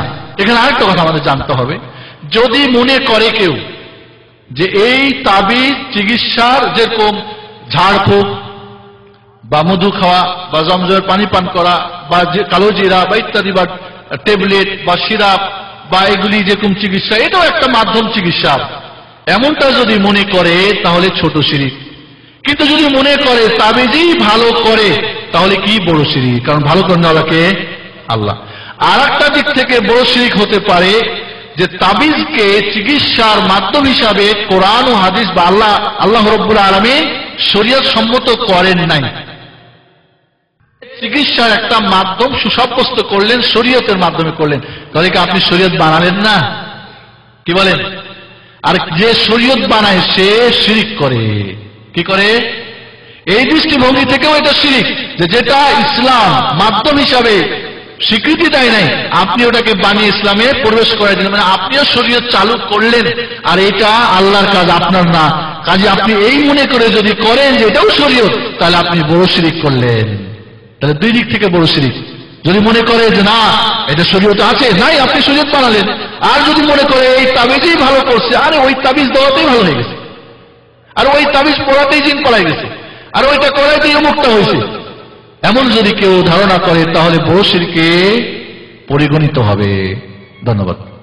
এখানে একটা আমাদের কথা জানবো, আমার মনে এটা প্রশ্ন আসতে পারে, আমি নিজেই করি। তাহলে তাবিজ চলবে না, তাহলে কি করবো? আমরা ঝাড়ফুঁক করব। কি করব? ঝাড়ফুঁক। আমরা যে সমস্ত আয়াত, যে সমস্ত দোয়া, যে সমস্ত সূরা পড়ে ঝাড়ফুঁকের কথা কোরআন হাদিস এসেছে এগুলি আমরা নিজেরাই পড়ব, অথবা অন্যকে আমরা ফুঁকে দেব, অথবা অন্যের কাছে চাইব। ঝাড়ফুঁক করা যায় তিনটা শর্তে। কয়টা শর্ত? এক নম্বর শর্ত হলো এই ঝাড়ফুঁকটা করতে হবে কোরআনের আয়াত অথবা রাসূলের হাদিস থেকে, যে সহিহ হাদিসের যে সমস্ত দোয়া এগুলির দ্বারা। এক নম্বর। দুই নম্বরে এগুলি যখন পড়বে, ঠিক আছে, তখন যেন কি পড়তেছে সুস্পষ্ট বুঝা যায় এবং অর্থ কি বোঝা যায়। গুনগুন গুন করে যায় না, কি পড়তেছে জিনিসগুলি কি, কি জিনিসটা, কি আয়াতটা, কি হাদিসের দোয়াটা বোঝা যাচ্ছে না, চলবে না। এই জন্যে যারা আমাদের দেশে হুজুররা কোরআন যেহেতু অবমাননা হবে, যদি তাবিজ পরে ঝুলে রাখে, তো কি করো, নাম্বারিং করো। কোরআনের আয়াতগুলি অক্ষরগুলিকে নাম্বারিং করে, তারপর বিভিন্ন ধরনের কি করে, নকশা আঁকে, আঁকে না, বিভিন্ন ধরনের দাগ কাটে, ঠিক আছে। কোরআনের আয়াত যদি এইভাবে নাম্বারিং করে দাগ দিয়ে লেখে, তাহলে এটা কুফরি। কি এটা? কুফর। শিরক থেকে বাঁচতে গিয়ে কুফরিতে উপনীত হয়ে গেল, না পতিত হয়ে গেল, নাউজুবিল্লাহ। কারণ কোরআনের আয়াতকে পরিবর্তন করা, 786তে বিসমিল্লাহ লেখা, এটা কি কুফরি? পরিবর্তন করা, এর অর্থ পরিবর্তন, এর শব্দ পরিবর্তন, যেটা ইহুদি খ্রিস্টানরা করত। ওরা শব্দের পরিবর্তন করত, আর আমরা শব্দের না, অর্থের, শব্দের দুইটাই পরিবর্তন করি, দিয়ে ব্যবসা করে এখন শ্রেণীর হুজুররা। কাজে এটাকে নাম্বারিং করা, কি নাম্বারে অর্থ কি বোঝা যায়? এই নম্বরে কি আছে? 786 কি 1250 বা অমুক তমুক সূরা ইখলাসের নাম্বার আছে, সূরা নাসের নাম্বার, আয়াতুল কুরসির নাম্বার, এভাবে নাম্বারিং করে, কাজে এটা কি বোঝা যাচ্ছে না। কাজে এইভাবে কোনো যার শব্দ অর্থ বোঝা যায় না এমনটা চলবে না। 3 নম্বরে শর্ত হলো শরীয়তের পরিপন্থী কোনো দোয়া বা কোনো কথা দিয়ে কি করা যাবে না, ঝাড়ফুঁক করা যাবে না, যার মধ্যে শিরক আছে। জিবরিল কুল হুয়াল্লাহু আহাদ, ইয়া জিবরিল ইয়া জিবরিল ইয়া জিবরিল, শিরক। এটা শিরক। আল্লাহুস সামাদ ইয়া মিকাইল ইয়া মিকাইল, শিরক। এবং আমাদের দেশের বেহেশতি জিওরের মধ্যে মুকসিদুল মুমিনে এগুলো দেখবেন শিরকের কি, শিরক দিয়ে তাবিজ বানানো রয়েছে, গোল করে দাগ করে দিয়ে, এখানে আল্লাহ, এখানে মোহাম্মদ, এখানে জিবরিল, এখানে মিকাইল, মানে সবার ওসিলায় রোগ ভালো হয়ে যাবে, জিন পালাই যা। এবং জিন তাড়াবের সবচেয়ে সহজ পদ্ধতি হলো কি, শিরক করা। কয় কাজ হয় হুজুর, কাজ হয়। সাইফুদ্দিন সাহেব আপনি নিষেধ করছেন, মানে শিরক দিয়ে কাজ হয়, জাদু দিয়ে কাজ হয়। কাজ হলে কি জায়েজ হয়? হারাম দিয়ে চিকিৎসা চলবে না। সেই জন্যে 4 নম্বরে শর্ত হলো যে যিনি ঝাড় ফুঁক দিবেন আর যার গায়ে ফুঁক দেওয়া হবে তাকে বিশ্বাস করতে হবে যে এই ঝাড় ফুঁকে রোগ ভালো হয় না, ভালো করে কে? আল্লাহ। আর ওই পীর সাহেব ফুঁক দিয়েছে তাই ভালো হয়ে গেছে, আল্লাহ ভালো করছে তাই ভালো হয়েছে। ওনার ফুঁকটা মাধ্যম, কারণ এটা বৈধ শরীয়ত সম্মত একটা চিকিৎসার মাধ্যম। আপনি নিজে অন্যকে অন্যের কাছ থেকে নেওয়া যায় আছে। তাহলে শর্ত হলো 1 নম্বরে কোরআন এবং হাদিসের দোয়া দিয়ে হতে হবে। 3 নম্বরে কি, এটা এর অর্থ কি, জিনিসটা কি বুঝতে হবে। অবুঝ হলে বা চেনা যাচ্ছে না, এটা দাগ টানা আছে, নম্বরিং চলবে না। 3 নম্বর হলো এটা যেন শরীয়ত পরিপন্থী কোনো কিছু না হয়, এর মধ্যে শিরক না থাকে, কুফর না থাকে। সাহাবা একরাম বললেন, ইয়া রাসূলুল্লাহ, আমরা জাহেলিয়াতের যুগে কিছু জিনিস দিয়ে ঝাড়ফুঁক করতাম, তো এটা কি ঝাড়ফুঁক করা যায়? কয় আমার কাছে পড়ো, শোনাও আমাকে। আল্লাহ নবীর কাছে তারা পড়ে পড়ে শোনালেন, আল্লাহ নবী যেগুলি শিরক মিটাই দিলেন, বাকিগুলো বলেন যাও ঝাড়ফুঁক করো। তাহলে আল্লাহ নবী নিজে ঝাড়ফুঁক করেছেন, আল্লাহ নবীকে আয়েশা রাদিয়াল্লাহু ফুঁকে দিয়েছেন, এবং অন্যরা একে অপরের কাছে ঝাড়ফুঁক নিয়েছেন। আবু সাঈদ খুদরী রাদিয়াল্লাহু তাআলা আনহু কোরআন দিয়ে সূরা ফাতিহা 3 বার বা 7 বার ফুঁকে দিয়েছে, বিচ্ছু কাটছে, কি বিষ ভালো হয়ে গেছে, বিষ নেমে গেছে। 7 কাটে সূরা ফাতিহা পড়ে ফুঁক দেন, যাইবো ইনশাআল্লাহ, সবচেয়ে বড় চিকিৎসা। কিন্তু অনেক সময় সাপের চিকিৎসা করে কালীকে ডাকে, মূর্তিকে ডাকে, শয়তানকে ডাকে, কালী তোর দেওয়া হয় বিষ নেমে যা, শিরক। এগুলো আমরা দেখেছি ছোটকালে, আজও কবিরাজরা করে। এই জন্য আমরা যখন এই শরীয়তের ইসলামের সঠিকটা না জেনেছি, একদল তাবিজ নিয়ে ব্যস্ত, আর একদল কি করেছে, বিভিন্ন ঝাড়ফুঁকের নাম দিয়ে কুফরি শিরক দিয়ে ভরপুর করে দিয়েছে। ধন্যবাদ। আমরা ঝাড়ফুঁকের নেওয়ার চেষ্টা করবো ইনশাআল্লাহ। হ্যাঁ, আমরা অত্যন্ত সুন্দরভাবে এই ঝাড়ফুঁক এবং তাবিজ কবজের বিধান জেনেছি। এবার আমাদের প্রশ্ন, আমাদের চরম শত্রু শয়তান। আল্লাহ বলছেন সে তোমাদের চরম শত্রু। এই শয়তান আমাদেরকে বিভিন্নভাবে ক্ষতি করে, আমাদের ঈমান, আমাদের আমল, আমাদের শারীরিক অর্থনীতি বিভিন্নভাবে। এই শয়তান থেকে বাঁচার চিকিৎসা কি আমরা সেক্ষেত্রে জানতে। আসলে আজকে আমাদের শুরু করতে দেরি হয়েছে, অনেকগুলি আপনাদের চিকিৎসাপত্র ছিল আজকে, প্রেসক্রিপশন জানি না কতগুলি দেবো। এখন আমরা এতক্ষণ পর্যন্ত এটা আমাদের সাধারণ আম আলোচনা ছিল সবার জন্য। এখন আমরা বিশেষ কিছু নির্দিষ্ট বিষয়ে আলোচনা করতে চাই। প্রথম প্রশ্ন, আমাদের শয়তান আমাদের দুশমন, সে আমাদের বিভিন্নভাবে ক্ষতিগ্রস্ত করতে চায়, সমস্যা করতে চায়। এর থেকে বাঁচার উপায় কি? খুব সংক্ষেপে দেখেন। প্রথমত আমরা বাড়িতে যখন প্রবেশ করব তখন আমরা বিসমিল্লাহ বলে প্রবেশ করব। হাদিসে আছে যখন বিসমিল্লাহ বলে বাড়িতে কেউ সালাম দিয়ে প্রবেশ করে, বাড়িতে প্রবেশের দোয়া বিসমিল্লাহি ওয়ালাজনা ও বিসমিল্লাহি খারাজনা ও আলাল্লাহি রাব্বিনা তাওয়াক্কালনা, বা কমপক্ষে শুধু বিসমিল্লাহ বলে যদি প্রবেশ করে সালাম দেয় আসসালামু আলাইকুম ওয়া রাহমাতুল্লাহ, শয়তান বলে এই বাড়িতে আজকে থাকার ব্যবস্থা নাই।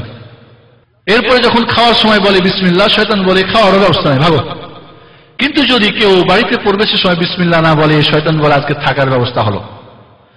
আর যদি খাওয়ার সময় বিসমিল্লাহ না বলে, বলে থাকারও ব্যবস্থা হলো, আজকে ঘুমারও ব্যবস্থা হলো।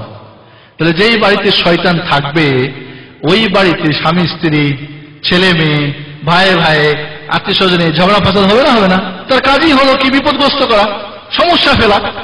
এই জন্য শয়তান থেকে আমরা বাঁচার জন্য এই কাজটা 1 নম্বরে করব। 2 নম্বরে, যে কোনো জিনিস আমরা খাবো বিসমিল্লাহ বলবো, কারণ বিসমিল্লাহ না বললে শয়তান ওই খাওয়াতে শরিক হয়, আর শয়তান যে খাওয়ায় শরিক হয় ওই খাওয়া খেয়ে রোগ শোক হবে না? হবে না? কি বলেন আপনারা? বরকতটা তো ওই আগে খেয়ে নেবে, কারণ ও জানে কোথায় বরকত আছে, আপনি তো দেখেন না। কাজে আপনার বরকতটা খেয়ে, আপনার খেয়ে খালি পেট মোটা হলো, শয়তান সুস্থ হলো, আর আপনি রোগী হয়ে গেলেন। কি বলেন? এই জন্য অবশ্যই আমরা খাওয়ার সময় বিসমিল্লাহ বলবো। এভাবে যখন আমরা বাথরুমে প্রবেশ করব তখন আমরা বাথরুমে প্রবেশের সময় দোয়া করবো, কারণ আল্লাহ নবী বলেন বাথরুম বা টয়লেট শয়তানের আখড়া। এবং যখন মানুষ দোয়া না পড়ে বাথরুমে যায় তখন শয়তান এবং তার মধ্যে, তার লজ্জাস্থানের মধ্যে আর কোনো কিছু পর্দা থাকে না। কিন্তু যখনই সে বলে বিসমিল্লাহ আল্লাহুম্মা ইন্নী আউযু বিকা মিনাল খুবুসি ওয়াল খাবাইস, তখন শয়তান আর তার মধ্যে একটা পর্দা হয়ে যায়, শয়তান তাকে আর দেখতে পায় না। কারণ যখনই আপনাকে পাবে দেখতে, যখনই সে ওখানেই বাথরুমেই থাকবে, তখন আপনার ক্ষতি করবে না? করবে না? এই জন্য দেখবেন অনেক জিন ধরা রোগী কোত্থেকে ধরেছে? বাথরুম থেকে। কোথা থেকে? ওই জঙ্গলে পেশাব পায়খানা করতেছে ওখান থেকে। এই জন্য আমরা শয়তান থেকে যদি বাঁচতে চাই, এটা আল্লাহ নবী বলেন যখনই এই দোয়া বলবে তখন সে কি? শয়তান থেকে পর্দা হয়ে যাবে, সে আর কোনো ক্ষতি করতে পারবে না। 3 নম্বরে আরেকটা আমরা অনেকে ক্ষতি করি, সেটা হলো আমাদের সন্তানদের। আল্লাহ নবী বলেন যখন কেউ নিজ স্ত্রীর সঙ্গে আলিঙ্গন করার সময় দোয়া বলে আল্লাহুম্মা জান্নিবনাশ শাইতান ওয়া জান্নিবিশ শাইতান, আল্লাহুম্মা জান্নিবনাশ শাইতান ওয়া জান্নিবিশ শাইতানা মা রাযাকতানা। আল্লাহ নবী বলেন যদি তাদের ওই মিলনে আল্লাহ সন্তান দান করেন তাহলে শয়তান ওই সন্তানের কোনো ক্ষতি করতে পারে না। তাহলে যেই বাবারা এই দোয়া বিশেষ মুহূর্তে পড়েন নাই, তাহলে শয়তান বা আপনার সন্তানের জন্য কত বড় ক্ষতি ডেকে এনেছেন। কাজে এইভাবে এর মাধ্যমে আমাদের সন্তানদের যারা ভবিষ্যৎ মুখ আমাদের ঘরে আসে তাদেরকেও আমরা হেফাজত করতে পারি। এছাড়া আয়াতুল কুরসি আমরা ঘরে পড়ব। আয়াতুল কুরসি সকালে একবার, সন্ধ্যা একবার, ঠিক আছে? প্রত্যেক ফরজ নামাজের পরে একবার এবং শোয়ার সময় একবার। তাহলে আপনি শয়তান থেকে নিরাপদে আপনার ঘর থাকবে, আপনার সন্তানরা থাকবে। শয়তান আপনার যা হেফাজত করা, আপনি যদি রাত্রে ঘুমাবার সময় আয়াতুল কুরসি পড়েন তো সারা রাত্রি একজন ফেরেশতা আপনাকে হেফাজত করার জন্য নিযুক্ত হয়ে যাবে। তবে আয়াতুল কুরসি যদি হাজারো বার পড়েন আর ঘরে যদি কুকুর থাকে আর ছবি থাকে, ওইখানে ফেরেশতা কিন্তু আসবে না। লা তাদখুলুল মালায়েকা বাইতান ফীহি সুওয়ার আও কালব ওয়াল কালব আও কামা ক্বালা আলাইহিস সালাতু ওয়াস সালাম, যেই ঘরের মধ্যে ছবি থাকে এবং যেই ঘরের মধ্যে কুকুর থাকে ওই ঘরে ফেরেশতা প্রবেশ করে না। কাজে আয়াতুল কুরসি পড়লে শোয়ার সময় সারা রাত একজন আপনাকে হেফাজতকারী ফেরেশতা হেফাজত করবে, শয়তান ওখানে প্রবেশ করতে পারবে না। সকাল সন্ধ্যায় আয়াতুল কুরসি পড়লে শয়তান আপনার ক্ষতি করতে পারবে না। ফরজ নামাজের পরে আয়াতুল কুরসি পড়লে আপনার এবং জান্নাতের মধ্যে শুধু বাধা থাকবে কি? মৃত্যু। কাজে এই জন্য আমরা এই কাজগুলি যদি করতে পারি তাহলে শয়তান থেকে আমরা হেফাজতে থাকবো ইনশাআল্লাহ। শয়তান আমাদের কোনো প্রকার ক্ষতি করতে পারবে না। ধন্যবাদ। আমাদের শেখে নিগণ আমাদের কিছু প্রশ্ন খাস আমাদের পক্ষ থেকে। আমরা এবার দ্বিতীয় প্রশ্ন জানতে চাইব, আমাদের প্রায় এই সমস্যাটা আমাদের প্রিয় কলিজার টুকরা সন্তানরা প্রায় অনেকাংশে শয়তান জিন বা বদনজর তাদের লেগে থাকে, আমরা এর আলামত দেখতে পাই। এবং একই সাথে আমি প্রশ্ন করব, বদ নজর বলে কোনো কথা আছে কি? থাকলে এর উপায় কি? আর আমাদের সন্তান থেকে এই বিপদ থেকে কিভাবে বাঁচাবো আমরা? ছেলে মেয়েদেরকে আল্লাহ নবী আলাইহিস সালাম বলেন যে তোমরা সন্ধ্যার সময় তোমাদের ছেলে মেয়েদেরকে ঘরে আটকে রাখো, মানে এই সময় শয়তান বিচরণ মানে চলাচল করে, বিচরণ করে। শয়তান মানুষের চির দুশমন, ও চাই ক্ষতি করতে। শয়তান থেকে বাঁচার জন্য, যেরকম একটু আগে আমরা সাধারণভাবে শয়তান থেকে বাঁচার জন্য বললাম, বিশেষ করে ছেলে মেয়েদেরকে বা নিজের বিভিন্ন ধরনের, এজন্য আমাদের কিছু পন্থা অবলম্বন করা দরকার। এক নম্বরে ছেলে মেয়েদেরকে সকাল সন্ধ্যা ঝাড়ফুঁক করে দেওয়া। আর ঝাড়ফুঁকের জন্য সবচাইতে গুরুত্বপূর্ণ হলো সূরা ইখলাস, কুল হুয়াল্লাহু আহাদ, আর সূরা ফালাক, কুল আউযু বিরাব্বিল ফালাক, আর সূরা নাস, কুল আউযু বিরাব্বিন নাস। এই তিনটা পড়ে আমরা সকাল সন্ধ্যা নিজেও, এবং এই তিনটা সূরা মাগরিবের নামাজের পরে 3 বার, ফজরের নামাজের পরে 3 বার, সকালে 3 বার, বিকালে 3 বার, প্রত্যেক ফরজ নামাজের মাগরিব এবং ফজর বাদ দিয়ে অন্য নামাজের 1 করে পড়া। এইভাবে যদি আমরা পড়ি তাহলে ছেলেদেরকে আমরা ফুঁকে দিই। আল্লাহ নবী আলাইহিস সালাম হাসান হোসেনকে ঝাড়ফুঁক করে দিতেন, উইযুকুমা বিকালিমাতিল্লাহি তাম্মা মিন কুল্লি শাইতানিন হাম্মা ওয়া মিন কুল্লি আইনিন লাম্মা। যখন মুআউযিযাতাইন মানে সূরা ফালাক আর সূরা নাস নাজিল হলো, আল্লাহ নবী আলাইহিস সালামকে একজন ইহুদি লাবিদ বিন আসাম এবং তার মেয়েরা জাদু করছিল, যার ফলে আল্লাহ নবীর প্রতি জাদুর কুপ্রভাব প্রস্ফুটিত হয়েছিল বা এটা প্রভাবান্বিত হয়েছিল, প্রভাব পড়েছিল। তখন আল্লাহ রাব্বুল আলামিন এই 2টি সূরা পাঠালেন এবং নবীকে বললেন, নবী আলাইহিস সাল্লামকে, যে এই সূরা পড়লেই জাদু যাবে গা।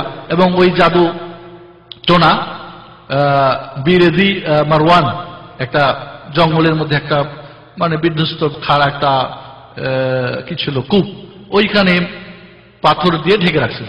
আল্লাহ নবী আলাইহিস সালামকে আল্লাহ রাব্বুল আলামিন ফেরেশতার মাধ্যমে জানিয়ে দিলে ওইটাকে নিয়ে এসে ওইটার মধ্যে চুল, চিরুনির দাঁত, এটা ওটা এগুলি দিয়ে 11টা গিট বেঁধেছিল।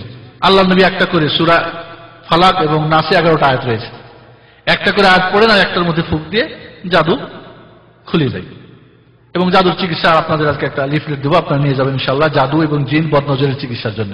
তো এই জন্যে বাচ্চাদেরকে যে আমরা সকাল সন্ধ্যা ফুঁকে দিই, এভাবে আরেকটা আমাদের সমস্যা হয় অনেকের, এই চিকিৎসা এখানে বলে ফেলি। বাচ্চারা অনেক সময় ঘুমের ঘরে কাঁদে, অনেক সময় বড় মানুষ ভয় পায়, অনেক সময় বলে সে বোবা শয়তান ধরে, কিচ্ছু বলা যায় না, অনেক মনে করে চিল্লায় কিন্তু কেউ শুনতে পায় না।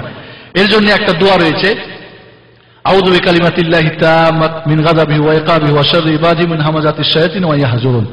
এই দোয়াটা যদি কেউ ঘুমের সময় পড়ে নাই বা সকাল সন্ধ্যা পড়ে বা বাচ্চা যখন শয় তখন পড়ে দেয় বা নিজে পড়ে শয়, তাহলে এই ধরনের ঘুমের ঘরে কোনো দুঃস্বপ্ন বা কোনো ভয় ভীতি বা শয়তান চেপে ধরা বা ওই যে বোবা শয়তান ধরে চাপে ধরে, এগুলি কিচ্ছু আসতে পারবে না, আপনি তা থেকে সম্পূর্ণ মুক্ত থাকবেন ইনশাআল্লাহ। ধন্যবাদ। আর একটা প্রশ্ন ছিল যে বদনজর বলে কোন জিনিস আছে কিনা।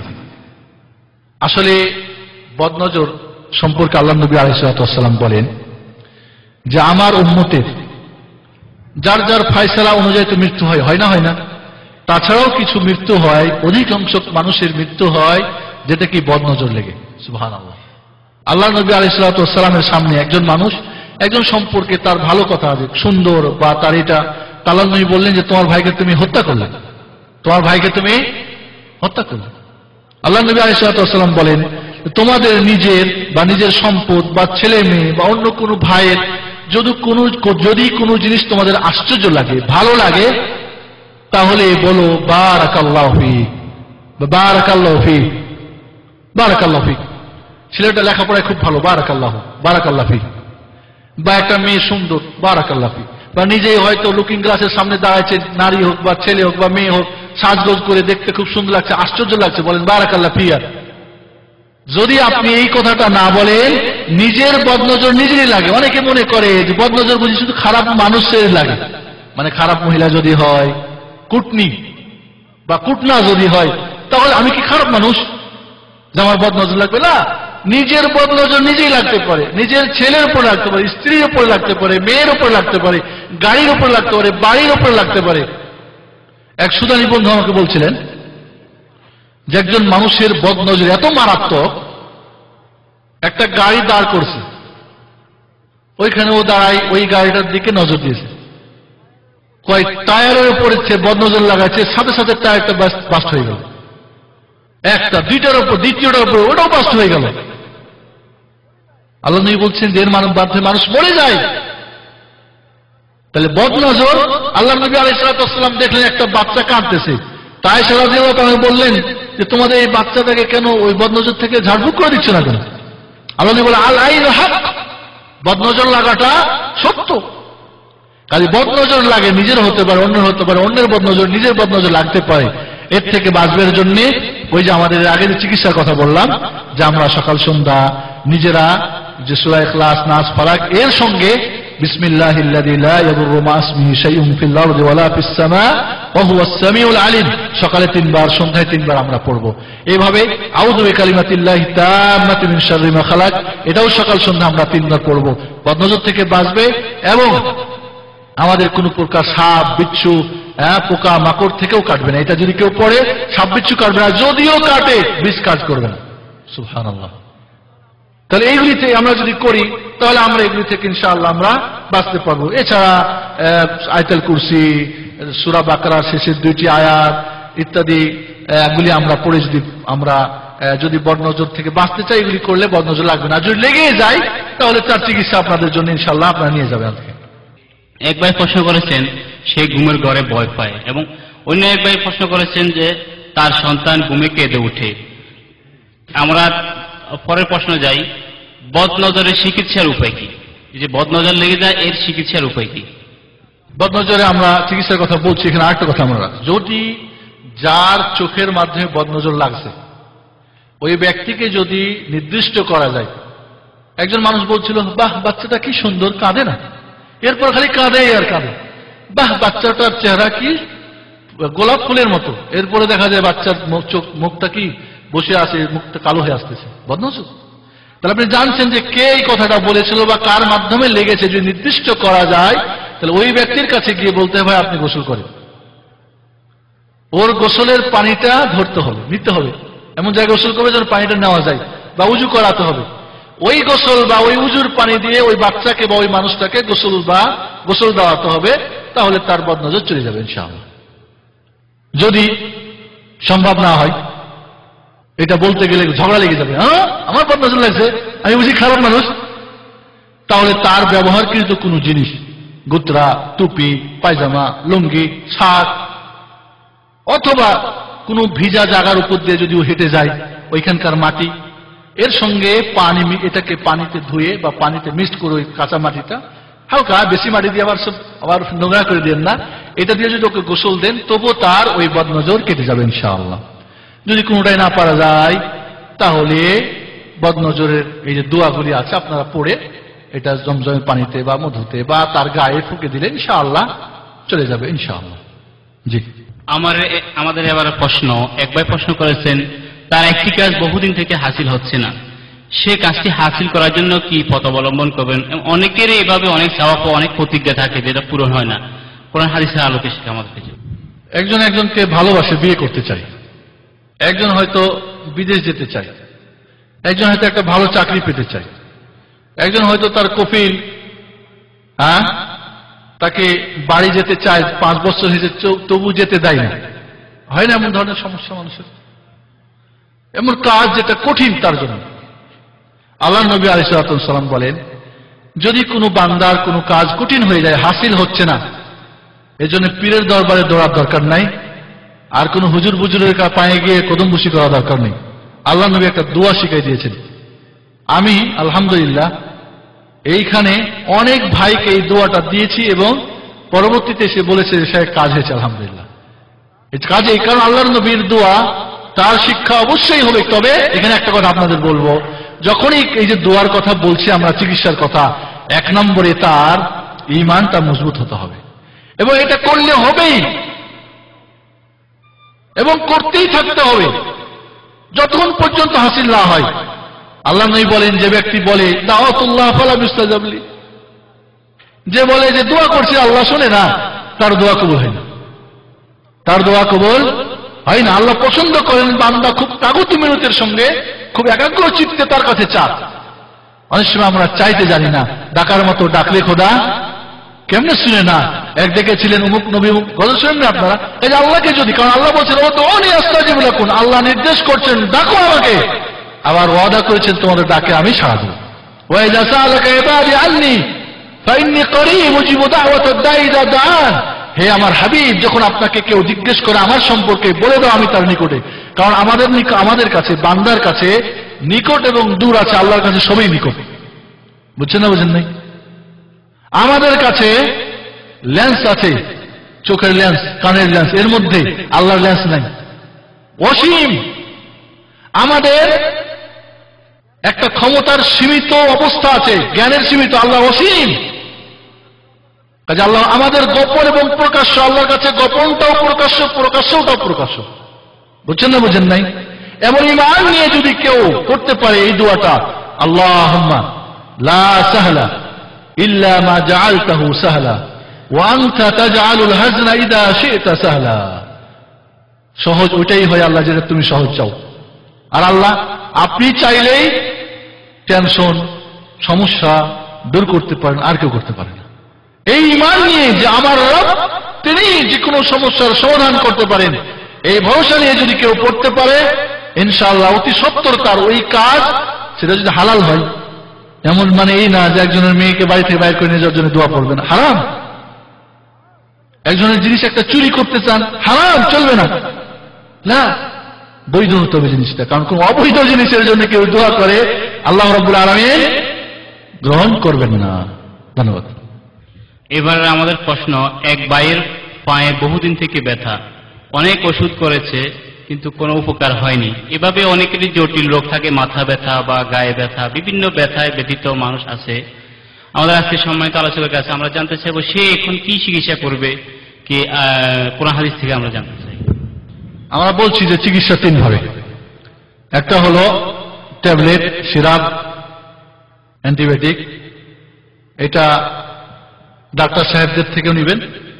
কোরআন হাদিসে যে সমস্ত সিরাপ দেওয়া হয়েছে, জমজমের পানি, মধু, তারপরে কালোজিরা ইত্যাদি, এগুলোও নেবেন। আর একটা চিকিৎসা বলছিলাম আমরা যে ঝাড়ফুঁক, আর একটা হলো দুইটা একসঙ্গে, ঝাড়ফুঁকও করবেন এটাও করবেন। তো এখানে আল্লাহর নবী আলাইহিস সালাতু ওয়াস সালাম, বিশেষ করে আপনাদের একটা দোয়া শিখিয়ে দিব। আল্লাহর নবী আলাইহিস সালাতু ওয়াস সালামের কাছে এক সাহাবী এসে বললেন, ইয়া রাসূলুল্লাহ, আমার এই পায়ে চরম চোট পেয়েছি, ব্যথা যায় না। আল্লাহ নবী বললেন, তোমার হাতটা ব্যথার উপর রাখো, রেখে বলো 3 বার বিসমিল্লাহ বিসমিল্লাহ বিসমিল্লাহ। কার নামে শুরু করছেন? আল্লাহর নামে চিকিৎসা। এই ঈমানটুকু যদি সত্যিকারে যখন বিসমিল্লাহ বলার সময় অন্তরটা কাঁপে, ঈমান নিয়ে শুরু করেন, ইনশাআল্লাহ যাবে। এবং এটা পরীক্ষিত, আলহামদুলিল্লাহ পরীক্ষিত। আমি আমার কথা বলি, ছোটকালে খেলাধুলা করতাম খুব বেশি, আর ব্যথা হলে সকালবেলা স্কুল আর মাদ্রাসা না যেতে পারলে বাবা ধরে তো পিটন দেবে। আমার খালুজি, উনি দোয়া দুরুদ জানতেন, তো বললাম, খালু আমার এমন একটা দোয়া শিখাই দেন যে দোয়াটা পড়লে ব্যথাটা হয়ে যাবে। তা উনি বইপত্র খোঁজ করে এই দোয়াটা আমাকে শিখিয়ে দিয়েছিলেন। সত্যিকারে যতই হাডুডু খেলতাম, ব্যথায় শরীর, কিন্তু ব্যথার জায়গায় হাত দিয়ে দোয়া পড়তাম, আলহামদুলিল্লাহ। এই যা বাস্তব, এবং এখনো আপনারা অনেকে এটা বাস্তব পরীক্ষা, কারণ আসলে শিক্ষা। তো 3 বার বিসমিল্লাহ বলো, এরপরে 7 বার বলো কি, আউযু বিইজ্জাতিল্লাহি ওয়া কুদরাতিহি মিন শাররি মা আজিদু ওয়া উহাদিরু। 7 বার যদি এই দোয়াটা ঠিক মতো ব্যথার জায়গায় রেখে নিজে বা অন্যের ব্যথায় যদি আপনি পড়েন, ইনশাআল্লাহ, সাহাবী বলেন, পড়লাম সাথে সাথে এই পানির মতো শেষ। আমার যে এখানে ব্যথা ছিল ওটাও বুঝতে পারতাম না। সুবহানাল্লাহ। কাজেই হতে পারে তাহলে আপনি ডাক্তারের চিকিৎসাও নেন এবং আপনি এই দোয়াও পড়েন, ইনশাআল্লাহ আপনার ব্যথা যাবে, ইনশাআল্লাহ। ধন্যবাদ। আমাদের এবারে প্রশ্ন, বর্তমানে অনেক মানুষ, প্রায় আমরা সবাই ঋণগ্রস্ত। এই ঋণের কারণে তো আমাদের অনেক সমস্যা, অনেক টেনশন, অনেক কিছু আমরা এই পর্যন্ত জানতে পেরেছি। আমরা এই ঋণ থেকে কিভাবে বাঁচবো, সেটা আমাদেরকে কোরআন হাদিসের মাধ্যমে আমাদের এই চিকিৎসাটার সমাধান। আল্লাহর নবী আলাইহিস সালাতু ওয়াস সালাম মসজিদে গিয়ে দেখলেন যে একটা মানুষ, আনসারী একজন সাহাবী, মসজিদের মধ্যে বসে আছে খুব করজড়ো, মানে খুব মুমূর্ষু হয়ে। জিজ্ঞেস করেন, কি হয়েছে তোমার? এখন তো নামাজের সময় নেই, এই সময় মসজিদে কেন?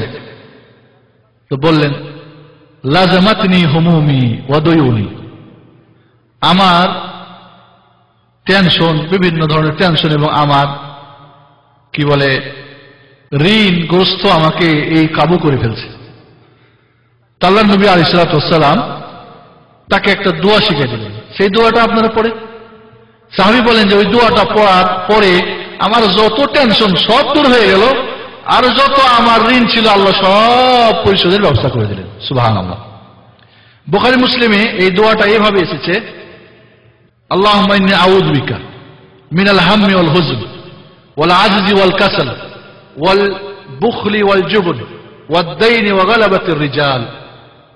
অন্যভাবে শব্দগুলি এভাবে এসেছে, আল্লাহুম্মা ইন্নী আউযু বিকা মিনাল হাম্মি ওয়াল হুজন ওয়াল আজজি ওয়াল কাসাল ওয়াল জুবন ওয়াল বুখল ওয়া গালাবাতিদ দাইনি ওয়া কাহরির রিজাল।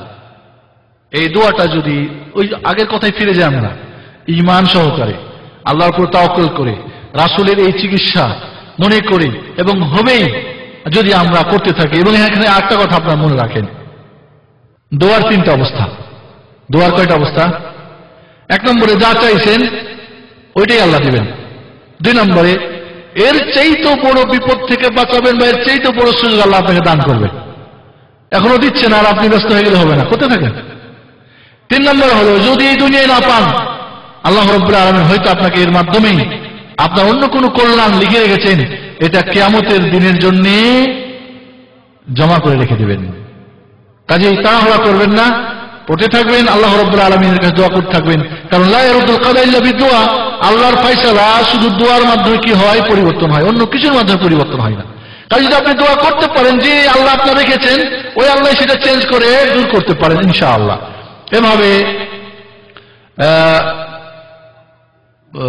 আল্লাহুম্মা কফিনি বিহালালিক, আল্লাহুম্মা কফিনি বিহালালিক আন হারামিক ওয়া আগনিনা বিফজলিকা ওয়া আগনিনি বিফজলিকা আম্মান সিওয়াক। এটাও ঋণ মুক্তির জন্য দোয়া, এটাও কর্জ বা ঋণ মুক্তির জন্য দোয়া। যদি আপনি এই দোয়াটা বেশি বেশি করে পড়তে পারেন দুইটা, ইনশাআল্লাহ আপনার ঋণ মুক্তির ব্যবস্থা আল্লাহ করে দিবেন। তবে এখানে একটা কথা বলে রাখি, অনেক সময় ঋণী হওয়াটা একটা কথা আছে, মেয়ে মানুষের স্বামীকে ছেলে মানুষ, আর ছেলে মানুষের স্বামী হলো ঋণদাতা। যতবার দেখবেন ওকে ততবার ওর কাছে একটু করে ছোট হবেন, ঠিক কিনা? কাজেই ঋণ হচ্ছে দিনের অপমান আর রাত্রিবেলার টেনশন, কি বলেন ঠিক না? দিনে ঋণদাতার সামনে গেলে বেটা দিস নাকি অপদস্থ কিনা, আর রাত্রিবেলা হারে কিভাবে পরিশোধ করবো? এক ভাই ৮০,০০০ টাকা বাংলাদেশ থেকে নিয়ে আসছে, হ্যাঁ, প্রতি মাসে ১০,০০০ টাকা করে সুদ দিতে হয়। আমার বলে এটা সুদ মুক্ত বলে ঋণ, এটা বলে ইসলামী ঋণ। নাউযুবিল্লাহ, চিন্তা করছেন? হ্যাঁ, এই টেনশনে বেচারা ঘুম হয় না, ৩ বছর ধরে ঋণই পরিশোধ হয় না। কাজেই ঋণ সুদের উপরে নেওয়া চলবে না, হারাম। সুদের উপরে ঋণ নিয়েছে বলে মক্কা মদিনা হজ উমরা করে নেব, আল্লাহ আপনাকে এটা করতে বলেনি। মানুষ যদি জরুরি কোনো কাজ হয় এবং ঋণ পরিশোধের ব্যবস্থা আছে, ন্যায় এবং কারণে না দিতে পারে, তাহলে সে ঋণের জন্য দোয়া করবে। একটা কথা মনে রাখেন, যদি কোনো ঋণগ্রস্ত ব্যক্তি ঋণ পরিশোধের তার কোনো ব্যবস্থা না থাকে, শরীয়তের নিয়ম হলো ওই ব্যক্তির কাছে ঋণের টাকা চাওয়া চলবে না, হারাম, নিষিদ্ধ। তাকে সময় দিতে হবে, যখন তার ব্যবস্থা হবে তখন চাইতে হবে, তখন দিতে হবে। আর একটা কথা হলো, অনেক সময় অনেকে ঋণ নিয়ে দিতে পারলেও দিতে চায় না, মুসিবত। ওটাও মুসিবত, এটাও মুসিবত। ধন্যবাদ। জাযাকাল্লাহ খাইর। আমরা আবারও জাদুর কোনো কুপ্রভাব আছে কিনা, থাকলে এর থেকে বাঁচার উপায় কি, এবং কেউ যদি জাদুগ্রস্ত হয় তার চিকিৎসা কি, আমরা পুনর্বার একবার শুনবো ইনশাআল্লাহ।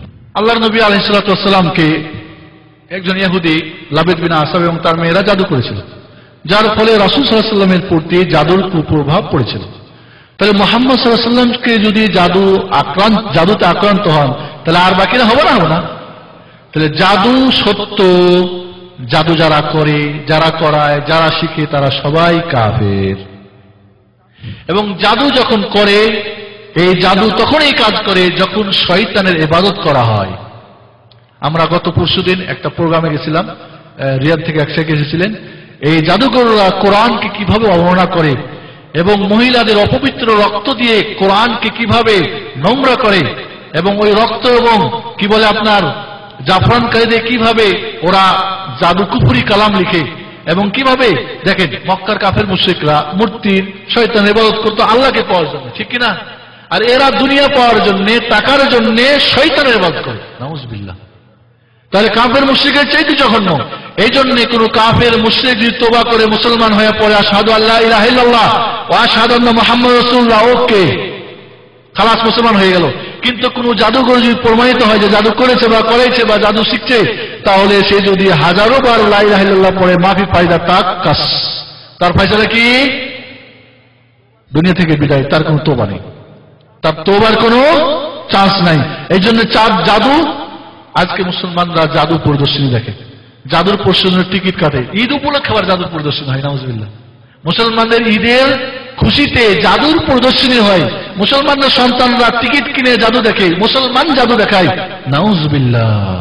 এই জন্য জাদুর কারণে কত নারীর স্বামী হারিয়েছে, কত স্বামী নারী হারিয়েছে, কত জনের বিয়ে বন্ধ করে রেখেছে, কত জনের ব্যবসায় ডাউন করে রেখেছে। জাদুর কুপ্রভাব সত্য, বিশ্বাস করতে হবে। তবে কর্ণওয়ালা জাদুর কারবার সব কুফরি, এর মধ্যে কোনো সন্দেহ নেই। বুঝাচ্ছেন আছে নাই? এবং এই জাদু ততক্ষণ কাজ করবে না যদি আল্লাহর ফয়সালা না হয়, এটাও মনে রাখবেন। ওমা হুম বিদাররিনা বিহি ইল্লা বিইذনিল্লাহ। হারুত আর মারুতকে আল্লাহ রাব্বুল আলামিন জাদু বিদ্যা দিয়ে পাঠাইছিলেন এবং বলে দিয়েছিলেন যে আসু বলো জাদু কিন্তু কুফরি, খবরদার শিখবে না। কিন্তু ওরা শিখতে শুরু করলো কি? মায়ুফাররিকুনা বিহি বাইনাল মারই ওয়া যাওজি, যে জাদুর মাধ্যমে স্বামী স্ত্রীর মধ্যে বিচ্ছেদ ঘটা যায়, ওই জাদু শিখা শুরু করলো। যেটার মধ্যে ফায়দা নেই ক্ষতি, ওইটা শুরু করলো। কিন্তু এটা কুফরি, পরীক্ষা। তাহলে জাদুবিদ্যা দুনিয়া আল্লাহ পাঠিয়েছেন পরীক্ষা, যে করবে সে কাফের। এই জন্যে জাদু সত্য, জাদুর প্রভাব রয়েছে, খারাপ প্রভাব রয়েছে। জাদু দিয়ে ভালো করা যায়। হ্যাঁ, জাদু করে দিলে একটা মেয়ে মানুষের জাদু করে দেওয়া হয়, নাম দিয়ে কষে দেওয়া হয় আব্দুল্লাহর সঙ্গে জৈনবের, তাহলে দেখবেন যেখানেই আব্দুল্লাহ থাকে ওইখানে রাত্রে গিয়ে পৌঁছবেই, দুনিয়ার কেউ তাকে মাঝে রাখতে হবে না, যাবেই সেখানে। জাদু কুফরি বিদ্যা। এই জন্যে জাদু থেকে আমরা সম্পূর্ণ, কারণ জাদু এটা সবচেয়ে ধ্বংসাত্মক পাপের মধ্যে জাদু একটা। এই জন্য আমরা জাদু থেকে বাঁচার চেষ্টা করব। আপনাদের জাদুর চিকিৎসার জন্য, জাদু থেকে বাঁচার জন্য এর আগে যে দোয়াগুলি বলছি, এই দোয়াগুলি পড়লে কোনো প্রকার জাদু কাজ করবে না, কোনো প্রকার জিন কাজ করবে না, কোনো প্রকার বদনজর লাগবে না। কিন্তু কারো যদি হয়ে যায় তার চিকিৎসা আপনারা আজকে নিয়ে যাবেন, এখানে লেখা আছে, চিকিৎসা হয়ে যাবে ইনশাআল্লাহ। জাদুর চিকিৎসা, বদনজরের চিকিৎসা এবং জিনের চিকিৎসা, এটা কোরআন হাদিসের দিয়ে করতে হবে, অন্য কোনো পন্থা অবলম্বন করা যাবে না। বা জাদু দিয়ে খোলা চলবে না, হারাম। একজনকে জাদু করছে, কয় তো ভালো হয় না, জাদু আরেকজন জাদুকর দেখে নিয়ে চিকিৎসা করবেন, চলবে না। একজন জিন ধরছে, আরেকজন জিনের রোগী ডাক্তার নিয়ে এসে বলবেন জিনের শিরকি চিকিৎসা করবে, চলবে না। একজনের বদনজর লাগছে, আরেকজন আপনি নিয়ে আসবেন উল্টাপাল্টা শিরকি দিয়ে চিকিৎসা করবে, চলবে না। এর চিকিৎসা আপনাদের ইনশাআল্লাহ এখানে যা দেওয়া আছে নিয়মিত করতে পারেন, চিকিৎসা হবে ইনশাআল্লাহ। ধন্যবাদ। এবারে আমরা একটা প্রশ্ন করব। বর্তমানে আমাদের যে বড় একটা রোগ, যে সমস্যা আমরা সবার মাঝে পরিলক্ষিত করি, সবাই আমরা বুঝতে পারি, টেনশন। এই টেনশন কত রকমের টেনশন, বিভিন্ন রকমের টেনশন। এই টেনশন কেন হয়? টেনশন থেকে বাঁচার জন্য কি করতে পারি আমরা? কোরআন হাদিস থেকে সেটা আমাদেরকে একটু উপদেশ দিন। আসলে সময় কম। এর আগে আমরা একটা আলোচনা করছিলাম টেনশন মুক্ত জীবন। প্রথমত এই ক্যাসেটটার কপি নেওয়ার জন্য আপনাদের বলবো টেনশন মুক্ত জীবন। এখানে সংক্ষিপ্ত বলবো, টেনশন মানুষের যেটা হয়, এক নম্বরে ঈমান দুর্বল হবে, আল্লাহর উপরে তাওয়াক্কুল কম থাকলে, ধৈর্যশীল না হলে। 3 নম্বরে পাপ করলে, হ্যাঁ, পাপে হারাম কি বলে, পাপে কি নাই, কি বলে আপনার একটা কথা আছে যে হারামে আরাম নাই, পাপে শান্তি নাই।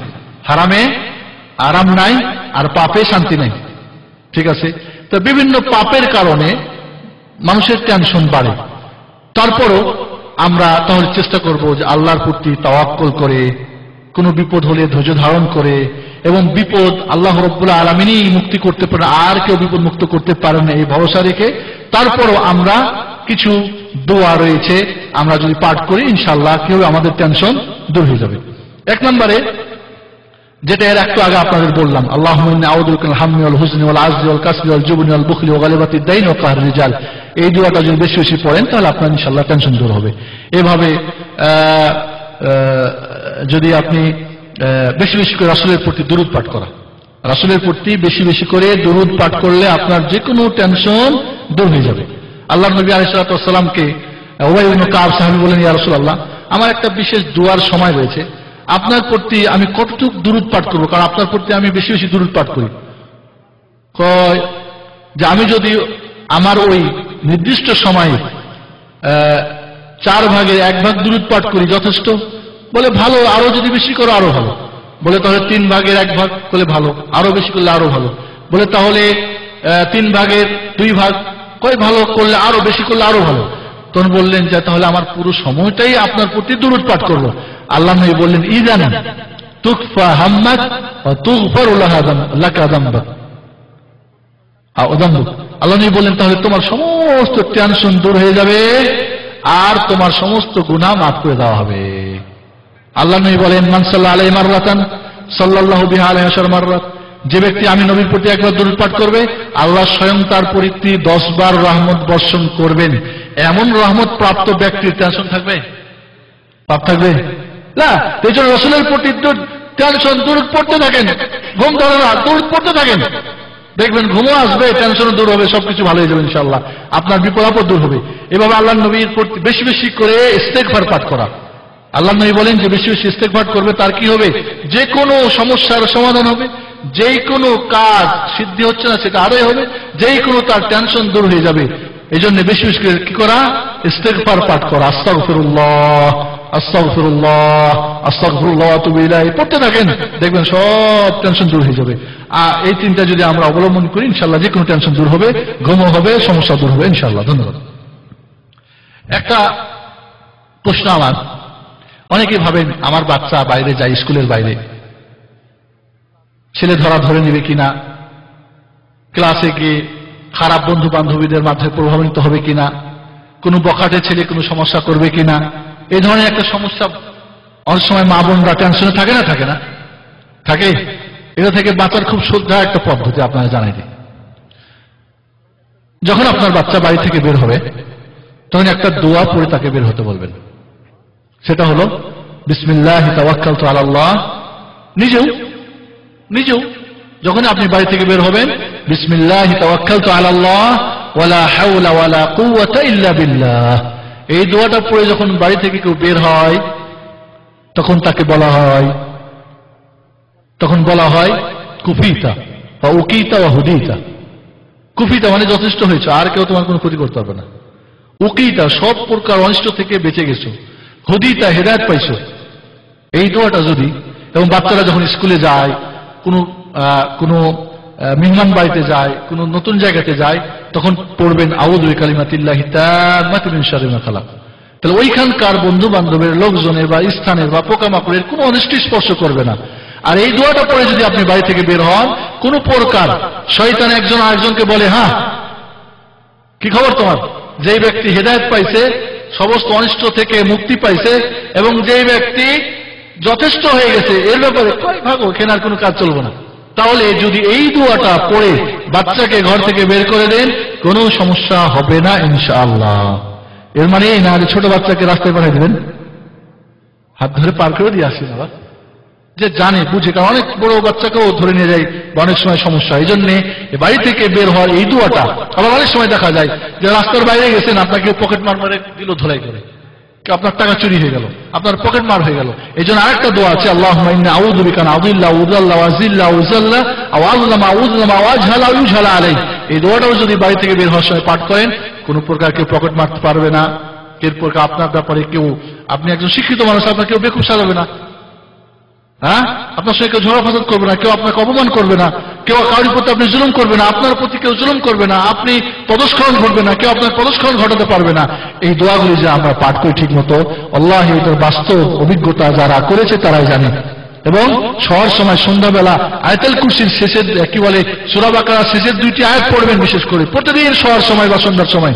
আপনার কোনো প্রকার কোনো কেউ ক্ষতি করতে পারবে না। এটা বাস্তব অভিজ্ঞতা। দেখা গেছে যে চোর ডাকাত বা অনেকেই একজনকে হত্যা করার জন্য এসেছে, এসে দেখে কি অনেক সৈন্য সামন্ত তাদের সঙ্গে ফাইটিং যুদ্ধ করার জন্য বিরাট বিরাট ভারী অস্ত্র নিয়ে হাজির। আর এগুলি কি ভাগছে, পরে সকালে গিয়ে দেখছে কিচ্ছুই নেই। বলে কি ব্যাপার, আপনার এই সৈন্যগুলি গেল কোথায়? কই সৈন্য, কিছু তো না। কি করছেন আপনি?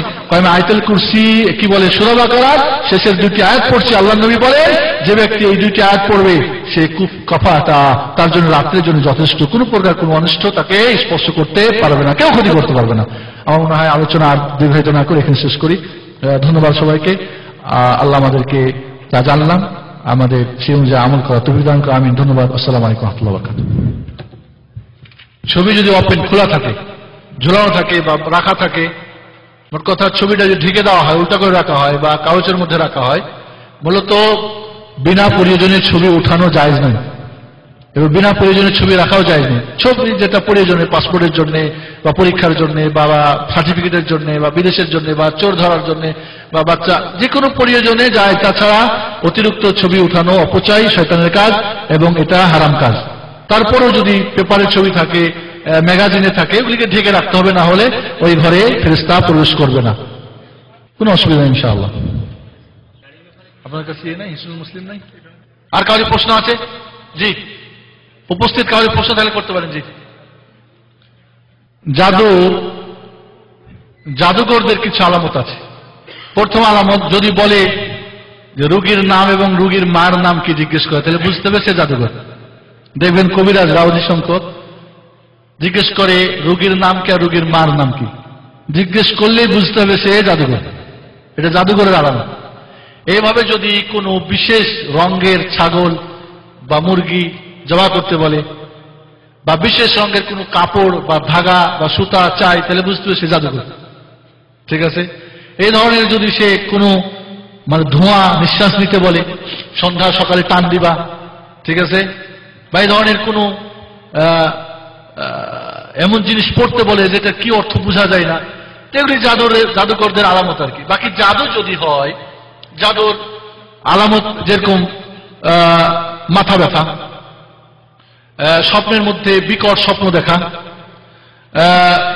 জাদুর আলামতের মধ্যে এমন কিছু কাজ করে বা কথা বলে যেগুলি আগে করতো না, অস্বাভাবিক, হ্যাঁ করে হাসে, হ্যাঁ, এমন কথা বলে কি বলে ও নিজেই জানে না, বা মুখ যদি বা লাল হয়ে যায় বা ভিন্ন রং, হলুদ রঙের মুখটা হলুদ রং হয়, কালো রং হয়, ফ্যাকাশে হয়, এই ধরনের যদি রং পরিবর্তন হয়, এইভাবে বদনজর এবং জাদুর আলামতের মধ্যে হলো যে পেট যদি গুড়গুড় করে খুব জোরে পেট ডাকে, হড়মড় হড়মড় করে পেট ডাকতেছে, হ্যাঁ, এটাও একটা জাদু বা বদনজর আলামত। এভাবে যদি কি বলে খাওয়া দাওয়া ভালো লাগতেছে না, তবে এর মানে যে একটাই দেখলেই শুধু জাদু মনে করা যাবে না, ডাক্তারদেরও পরামর্শ দিতে হয় যে অন্য কোনো সমস্যা আছে কিনা। এই ধরনের অনেকগুলি আলামত রয়েছে জাদুর।